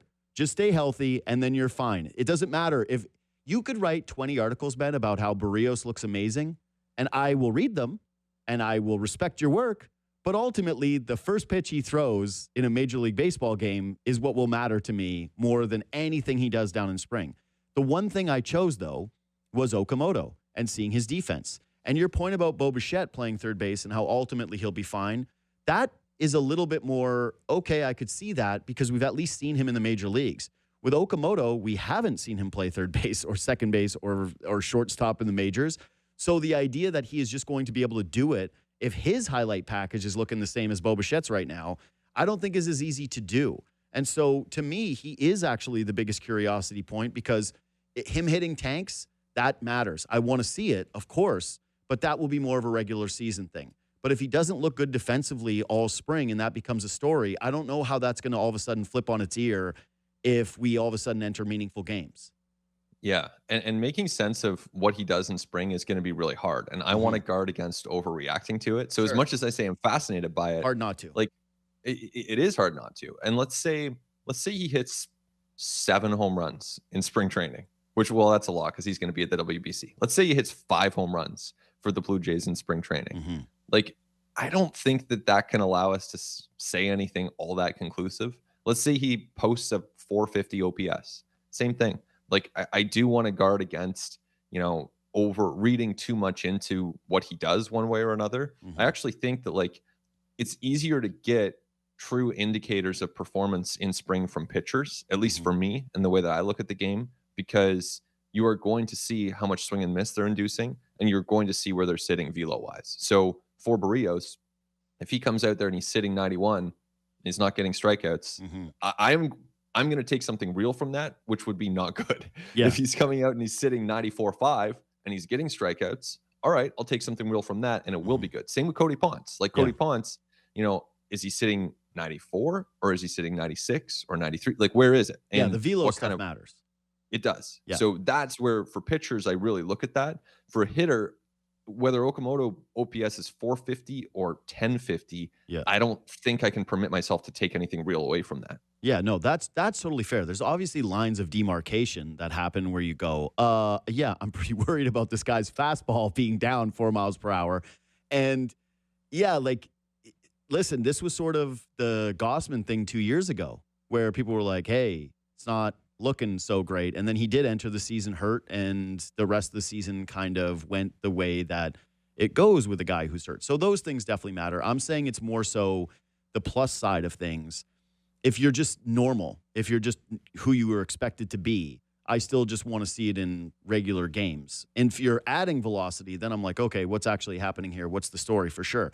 So there's this question now, because I think we're both most interested in Okamoto. And honestly, I think most people who are like hyper tapped in, I'm not talking about just like the casual fan who is going to be most interested in like the Vladdy quotes, right? Because that's still going to pop always. But most people are probably going to center around Okamoto and Ponce because they're the bigger unknown guys who are new.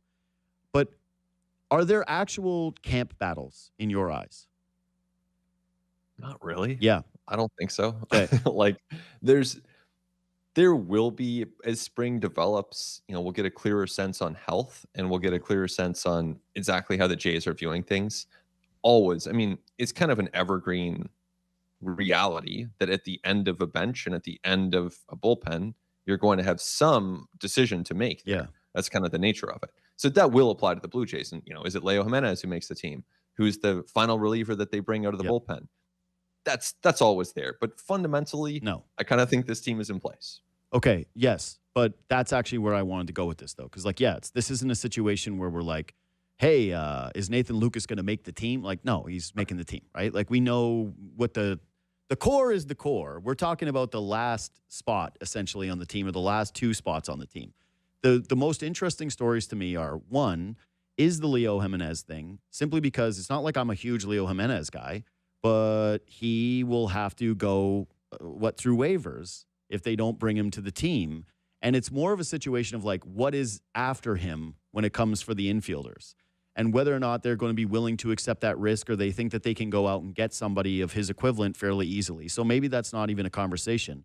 And then the second part of it is the bullpen, because most people's projections, like I've been flying around looking and like, hey, who's got who where? Who thinks who's going to be making the team?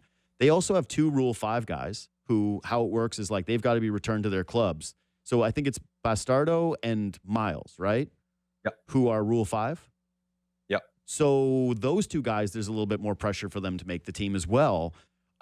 Although when I look at all the names, it's tough for me to imagine that both of those guys start the season in the bullpen. I mean, to be honest, I think it's always uphill for any Rule 5. I would be pretty stunned if both made it. Even if one of those guys makes it, and Bastardo was the guy taken 2 years ago from Boston, and then Miles they took this past offseason. He was training in Dunedin already, and I think, excited to get this opportunity, as most Rule 5 guys are, because it means they're on a 40-man roster, which they weren't before. Mm-hmm. But, it's just an uphill battle. So if they come in and they really impress, then that's the kind of thing that in 3-4 weeks' time, we could really be having an interesting discussion here about, hey, Schneider and Pete Walker, they love what they're seeing. He's got a real chance. Maybe there's an injury somewhere. Jimmy Garcia needs a little more time, whatever the case. Then you take the Rule 5 guy, take a flyer, and you see.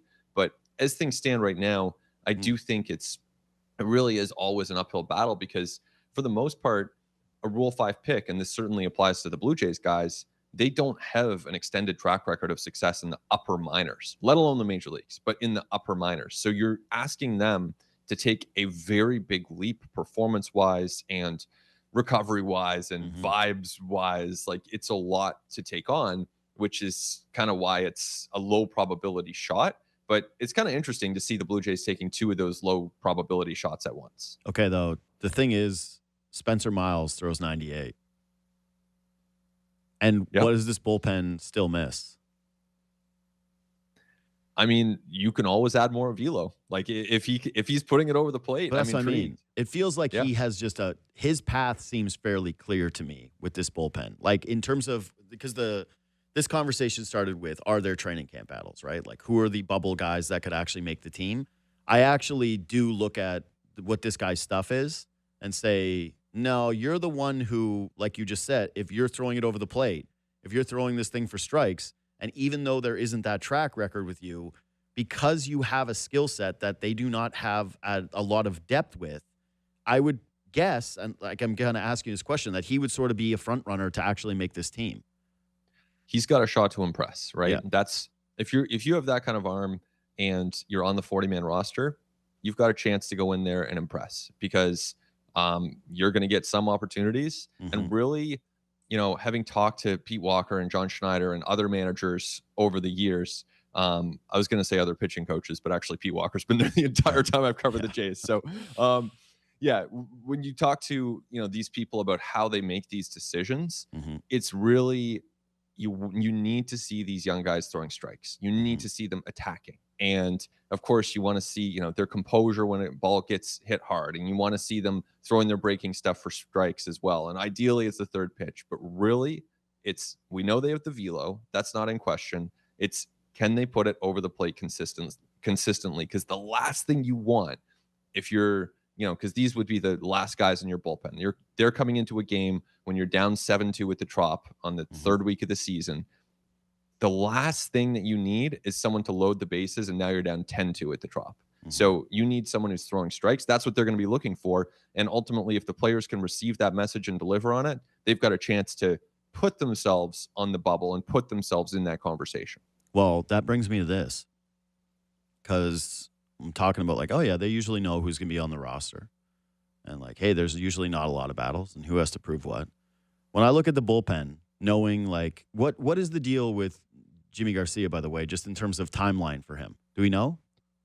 Well, they're going to go slowly with him, but he's seen as healthy. I don't think we need to see him in a lot of Grapefruit League games. No. Maybe it's 3, something like that. But there's hope that he could be ready, if not opening day, then early in the season. Okay, so I'm just saying, if he's on the team, if he's healthy for opening day, he's a lock. So I'm going to read out these names to you, and you tell me how many are locks to make the team out of the bullpen. Jeff Hoffman, Tyler Rogers, Louis Varland, Brendan Little, Braden Fisher, Tommy Nance, Spencer Miles, Eric Lauer, and then it's Jimmy, Yariel Rodriguez, Bastardo, and Mason Fluharty. Okay. That's 9 guys.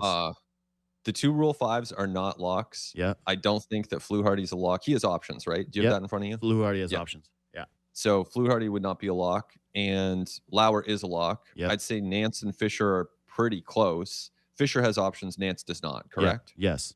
Yeah. So Nance, that's going to put him on the fast track. And Yariel, no guarantee whatsoever. I mean, at this point, I would say it's more likely than not that Yariel, just because he is off the 40-man, he could just stay in the minor leagues. Yeah. So I would say Yariel is likely to start in AAA. Yeah. So then by the way that I'm counting this, you have Hoffman lock, Varland lock, Nance lock, like as close to a near lock as possible anyways, right? Nance? Yep. Yeah. Yep. Tyler Rogers lock, Brendan Little lock, Braden Fisher, Eric Lauer. That brings us to 7 guys. Yep. So that's the bullpen plus maybe one more guy? Right. So you get, is it Jimmy? Is it Fluharty? Yeah. I think that, Jimmy would be if healthy, goes to him.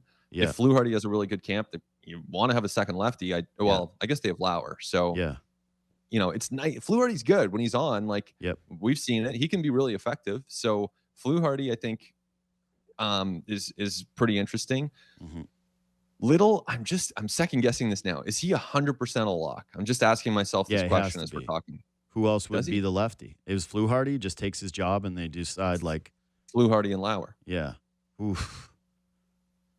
So you think there's an outcome then? Like, that he doesn't pitch to standard, and they're like, Brandon Little, bye-bye.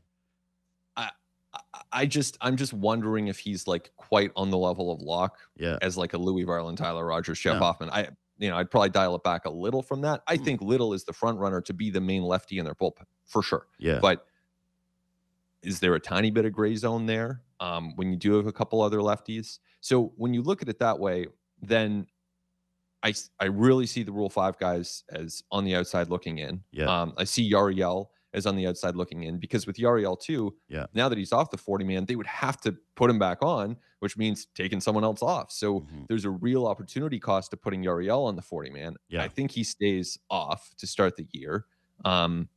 Well, and it's tough to then- also say we're taking you off the 40-man roster, and then you show up to camp and they're like, you're back on. It just doesn't. It doesn't really compute with where they were just at a month ago. Right. Yeah. And they had reasons for taking him off. Right. The performance, they were not relying on him in big spots in the biggest moments of their season last year. And when they did, it backfired. Yep. So, they need to see him prove something clearly. Maybe he can start doing that in spring. But I would think that happens later in the season. I think he'll pitch for the 2026 Blue Jays. I just think it happens a bit later. So, yeah, I think that's kind of the way things take shape. I think they have enough arms as we sit here right now. But you also can't rule out, looking around the league, trying to find one more arm to come in there and potentially be a trade acquisition or a minor league deal that they sign someone and bring them in to bolster things partway through spring training. Yeah, another Richard Little or Love Lady. Like you got to go out and get another one of those guys. The biggest point of interest outside of just like I'll be honest, when I look at the projected bullpen, I'm a little nervous about it. Would be the best way to put it. Like I heard Blair yesterday talking about how the Blue Jays now know that Jeff Hoffman will not be the closer by the end of the season. I went, okay, but I don't really see a lot of internal names that are going to take that role from him. And also that means that you would be back at a trade deadline paying a pretty heavy price point with a limited pool of assets to acquire said player from, but whatever. I'll deal with that as it comes, right? Like maybe Jeff Hoffman's great, but yeah, Blair knows his stuff. And when he says, like, they know that Hoffman's likely not to be the end of the season closer, I'm like, yeah, kind of. What you got thoughts on that? I wouldn't agree with that necessarily. And Jeff is super plugged in, of course, but I would not say that Jeff Hoffman is like already a foregone conclusion to not be the closer. I don't know. I would think that he's the front runner to close all season. The Jays have stuck with him through a lot. Yeah, if I had to place my bet down right now, like Kalshi, the sites are, is Jeff Hoffman the closer at the end of the year? I would lean to the no. Because here's the thing, you get the injuries, like obviously that's still a part of it, but you also get performance, and yeah, there was a lot of performance issues, and you're right, they did stick by him for a long time last season, but I don't think that makes it more likely that they would stick with him this year. I would think that it actually makes it less likely that if he keeps giving up home runs, that they eventually go, listen, we did stick by you all last year. Now we are in a position where we've got to try something different. Sure. Yeah. And Varland could be a viable alternative there. When you think about big-armed right-handed pitcher, kind of looks like a traditional closer in a way. It's possible. As it's possible with any closer. I certainly wouldn't sit here and say that, it's already a foregone conclusion that they're going to have a new closer by the end of the year. That's not what I'm saying. I'm saying just if I had to bet either side, that I was like, I think it'd be like, it would be closer to me to like minus 200. He doesn't finish the season as the closer based on all the factors that are working against him versus 4. What would you say about your guy, Jose Barrios? Do you think he ends the season in the starting rotation or no? No, but this brings me to another really interesting question with these guys is like, everyone loves their starting pitching depth, and we love the top 6, right? Like, because if Jose Barrios is your 6th starter or your 5th starter, depending where he slots in, that's amazing. But Shane Bieber is opening the year injured or whatever. How are we putting this? Hurt, injured, fatigued, like whatever. They probably want to give him at least a month and a half into the season before they start to like really make him pitch major league games, right? It's going to be at least a few weeks. Sure. Because you don't make that announcement in February if it's going to be 5 days. Exactly. So it's going to be at least a few Exactly. weeks. So there's going to be at least a few times through the rotation before this ends up happening. If you're healthy, obviously to me there's a battle between Ponce and Barrios. Like if Barrios is going great, then he's staying in the rotation. And if Ponce is going great and Barrios is going great, that's where it becomes like, ooh, What are you doing here? Like, is part of this ends up being like a personality mix thing where maybe you are starting to lean towards Barrios because A, the track record, but B, you don't want to rock the boat and completely lose him for the year, so you decide to let him run it out there. The question that I have is now, when you look at the starting rotation, without Shane Bieber, the sixth guy is Eric Lauer. Mm-hmm. And then beyond Lauer, woo, is it shaky? Like, that's where you actually do value like the Bowden Francises of the world, where you're like, oh, that would have been nice to have as just someone who could actually give you some credible innings if and when you do suffer some of these injuries, or you do need to put a guy on like a 10-day or whatever the hell it is. But I do find the Lauer thing pretty interesting just in terms of how much they keep him stretched out and for how long they end up doing that and what his actual role as the swingman's going to be. Because, yeah, man, it's like kind of tough to be stuck between those two roles. When right now, as of this day, as of this moment, there's a pretty quick and clear path for him to be a starting pitcher. Yeah, they've asked so much of Eric Lauer, Yeah. and then they take him to arbitration and beat him in kind of a shocking turn. Like I talked to some people in the industry, right? Like about that case, and they were very surprised that Lauer lost. They thought that the Blue Jays were going to lose. Jays won, so the Jays saved themselves $1.3 million. But man, the Jays, like, they have Lauer in the bullpen. Then they ask him to start. He kind of bails them out. Then they kick him to the bullpen again. Then they're like, using him sporadically. Now it's like, okay, you're going to start. But then if everyone else is healthy, he's probably the odd man out. So then after working all spring as a starting pitcher, then it's like pivot, go to the bullpen. Yeah. You're now one of our lefty. Like, it's a lot to ask of the guy. Now he's a professional. He's getting compensated for this. It's okay. This is part of baseball, but it is a tough role for him to be put in. And I think he's capable of it. And I think it underscores his value to the team. And this is where signing him to a minor league deal out of Korea a couple off seasons ago, that's a really, really good pickup. Yeah. To that point of, at some point, he's going to want to know what exactly his role is.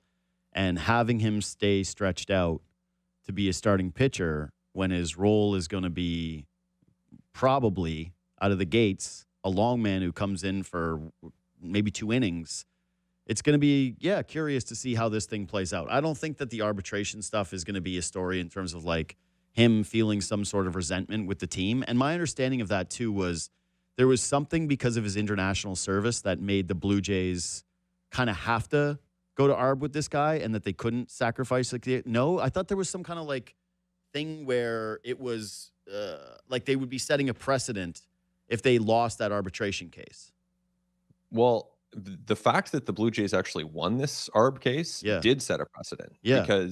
And the reason a lot of people thought that Lauer was going to win was because normally when you get to a certain threshold, threshold in arbitration, leave the system and come back, you come back over the point that you left. Right. And this was the first case where he got to a certain threshold, 5.075, comes back, and then he's under where he was before. So, I think he's going to be fine with it. He has taken these kind of defeats in stride before. He's got a really good head on his shoulders about it and a good perspective within the game and beyond the game. So I think that Lauer's well equipped to be able to roll with this.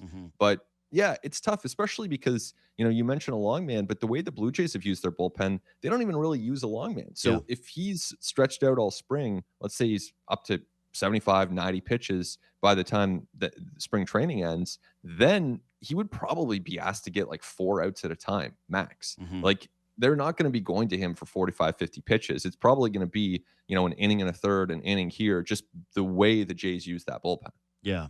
You didn't answer the question you asked, though. Do you think Barrios? Which was? How do you think things play out with Barrios? Man, I honestly don't know. Yeah. My gut says he stays in the rotation. All season? Yeah. Which means who's out? Ponce?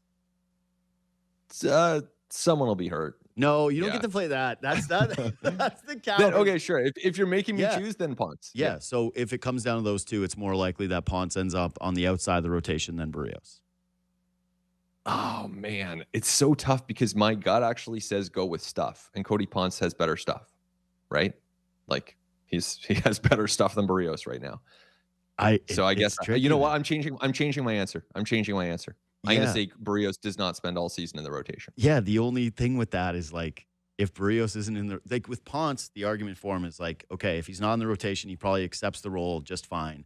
And even though the Blue Jays have said like they've mended the fences with Barrios or whatever, I don't see Barrios being a long man at all.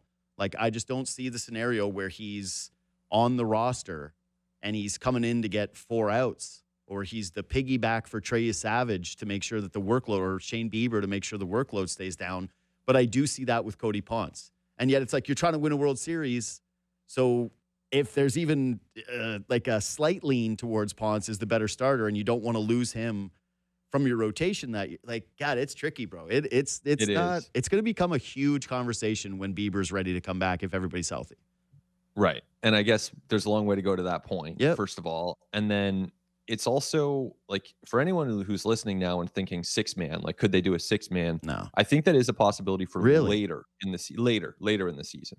I don't think they're going to do that to start. Yeah. Like I agree with you that to start the season, you have off days built in there. It's just you don't want to do that, and then it means you're minimizing how much you get Dylan Cease and Kevin Gausman and Trey. So I don't think it's going to be a 6-man to start. Yeah. All right, Benny, we got to run. Safe travels down to Florida, and we'll be talking while you're down there. Thanks for doing this, buddy. Yeah, sounds great, JD. Talk soon. See you, pal. All right, quick break. We'll come back. Macklin celebrating he scored. I'm going to go watch that right now. We're your home of the Toronto Maple Leafs. Hear the action on Sportsnet 590 The Fan, streaming on the Sportsnet app and at sportsnet.ca/590. The Busy Bee Tools 50th anniversary celebration is on right now with the lowest pricing we've set in 50 years. Enjoy savings up to 70% off on select table saws, band saws, dust collectors, power tools, and hundreds of woodworking and metalworking machines and accessories. Shop trusted brands like DeWalt, Makita, Laguna, SawStop, Craftex, and more. Located in Mississauga, Vaughan, Pickering, London, or Barrie, or online at busybeetools.com. The right tools, the right people, the right price. Welcome to Wayfair, your home for all things home. From sofas to spatulas, Wayfair's got everything you need to make your home way more you at a price that works for you too. Shop all things home now at wayfair.ca. Wayfair, every style, every home. Bet365 is paying out before the final whistle. Check out Bet365's early payout for football. When you bet on a team to win and they take a 17-point lead, you get paid no matter the final score. And with an early payout, you could be on your way to a winning parlay. Early payout. Just another reason why it's never ordinary at Bet365. Must be 19 or older, Ontario only. Please play responsibly. If you or someone you know has concerns about gambling, visit connexontario.ca. T&Cs apply. This is the sound of the all-electric Toyota BZ, helping you recharge at a spa retreat weekend. And this is the sound of a BZ recharging from 10 to 80% in as little as 30 minutes. Two extremes, one BZ with high-speed charging. Now's the time to get yours. It's time to Toyota. Lease a 2026 BZ XLE front-wheel drive from $122 weekly for 48 months at 1.99% with $4,500 down. Includes a $4,000 incentive. Visit shoptoyota.ca or your local Ontario Toyota dealer today. Under ideal conditions when using DC fast charging. It's cold out there, folks. Minus 35. Buckle up if you're going out today. And Leave the winter blues behind when you give and get away at Canadian Blood Services. Escape to a donor center this winter and leave feeling a little lighter, brighter, and better. And when you book and attend a blood or plasma appointment, you have a chance to win round-trip tickets for 2, courtesy of Air Canada Foundation. No donation required. Give and get away this winter. Book at blood.ca/getaway and experience what you get when you give. Conditions apply. See full draw rules for details. The signs of spring are here. As a new Blue Jays season starts, It's time to play ball. the obsession continues. Canada's baseball team is back. Spring training begins Saturday, only on Sportsnet, home of the Blue Jays. It's the ultimate entertainment power play. Bundle Sportsnet Plus with City TV Plus for the best content from the NHL, NBA, Bravo, HGTV, and more. So much to wow about. The Sportsnet Plus and City TV Plus bundle. Together from only $31.99 a month at sportsnet.ca. The legendary Yeti thrives in cold environments. Just like my Subaru, all-wheel drive is like having an extra pair of Yeti legs. The Yeti's natural habitat is in colder climates, but it's been spotted all over Canada. Just like Subaru, we go everywhere, enjoying winter with the little ones. They grow up so fast. Legendary winters await, so hurry into your local Subaru dealer for lease and finance rates as low as 0.5%. Conditions apply. See dealer for details. Subaru, uncommon comes standard. BetMGM, authorized gaming partner of the NBA, has your back all season long. Basketball fans can place live bets, create same-game parlays, take player props on their favorite players, and bet on the NBA championships. BetMGM.com for T's and C's. 18 plus the wager, Ontario only. Please play responsibly. If you have questions or concerns about your gambling or that of someone close to you, please contact Connects Ontario at 1-866-531-2600 to speak to an advisor free of charge. BetMGM operates pursuant to an operating agreement with iGaming Ontario. Great goal! Let's go to Dave at the bench. Oh, what a shot, Gord. Last time we spoke, you had been really tired. Not anymore. Yeah, snoring all night. Losing sleep ruins your game. Problem snoring? Suffer from sleep apnea? Invest in yourself. Call Dr. Paulette Pillersdorf. She'll use her laser to help treat your snoring and oral appliance like a sports mouth guard for your sleep apnea. Your partner will thank you. Thanks, Gord. Book your appointment with Dr. Paulette Pillersdorf. Call 647-243-2006. In life, it's important to know what's real, not real, and unreal. Mortgage payments? Real. Inheriting a castle from a long-lost relative who somehow found you? Not real. Getting up to a 3% match just for transferring your account to Wealthsimple, plus a chance to win a $3 million home? Unreal. But it's actually real. Register by March 31st for Wealthsimple's totally real, unreal deal at wealthsimple.com/unreal. T's and C's apply. As Canada stares down economic uncertainty, we're ready with a plan to protect Ontario. We're fighting to defend every job, building new nuclear facilities, speeding up approvals, diversifying our trade, bringing opportunity and good jobs home. Because this province doesn't just sit back, we build. That's how we protect Ontario. Learn more at ontario.ca/protectontario. Paid for by the Government of Ontario. Dial in your game this winter with Golftown's state-of-the-art simulator bays. Powered by industry-leading Foresight sports technology. Enjoy tour-level precision the pros trust. Or play a virtual round on a world-famous golf course for just $24.99 for a 55-minute session at any Golftown location. Renting their simulators can help take your game to the next level, whether you're a beginner or seasoned golfer. Book your tee time in-store or online at golftown.com. Come in and play at Golftown this winter. I'm the puck that just won't bounce your way. I'm the gust of wind that makes the field goal miss. I'm the final shot that bounces out. Yeah, that's me. I'm random. And before you bet more than you can afford to lose, remember, I'm always in play. Learn more at gamblingisrandom.ca. As the auto show comes to town, so do the offers at Alta Infinity. This month only, lease the spacious 7-passenger QX60. Ample room for everything for just 5.29% for $389 bi-weekly. And receive $750 auto show bonus cash. You don't need to visit the auto show for affordable luxury. Just visit Alta Infinity Woodbridge on Highway 7 West, east of the 427. Part of the Zankin Auto Group. Ontario is getting you where you need to be faster by building the Bradford Bypass. Learn more at ontario.ca/Ontario Builds. Paid for by the Government of Ontario. Sportsnet 590 The Fan.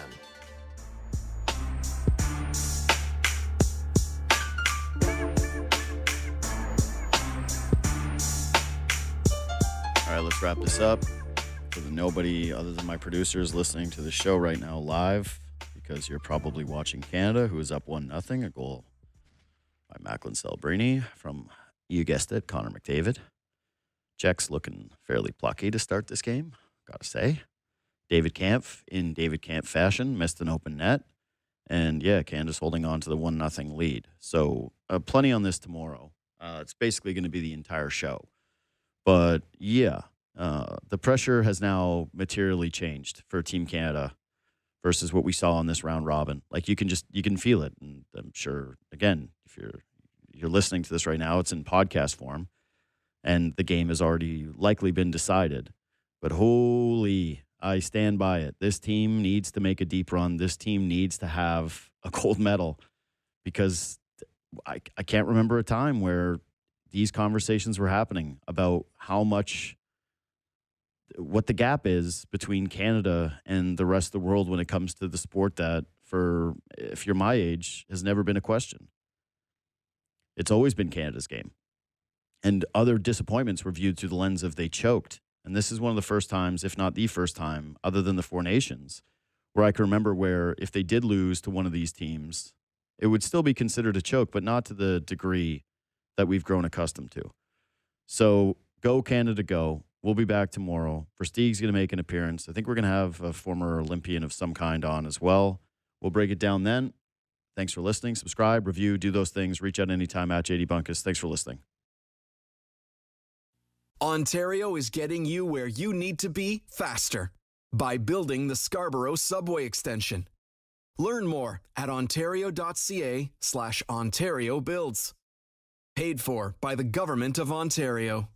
Hey, Ray Ferraro here. If pain is stopping you from moving, footwear and orthotics are really the simplest way to get you back on track. And Kintec does it better than anybody else. I have no question that Kintec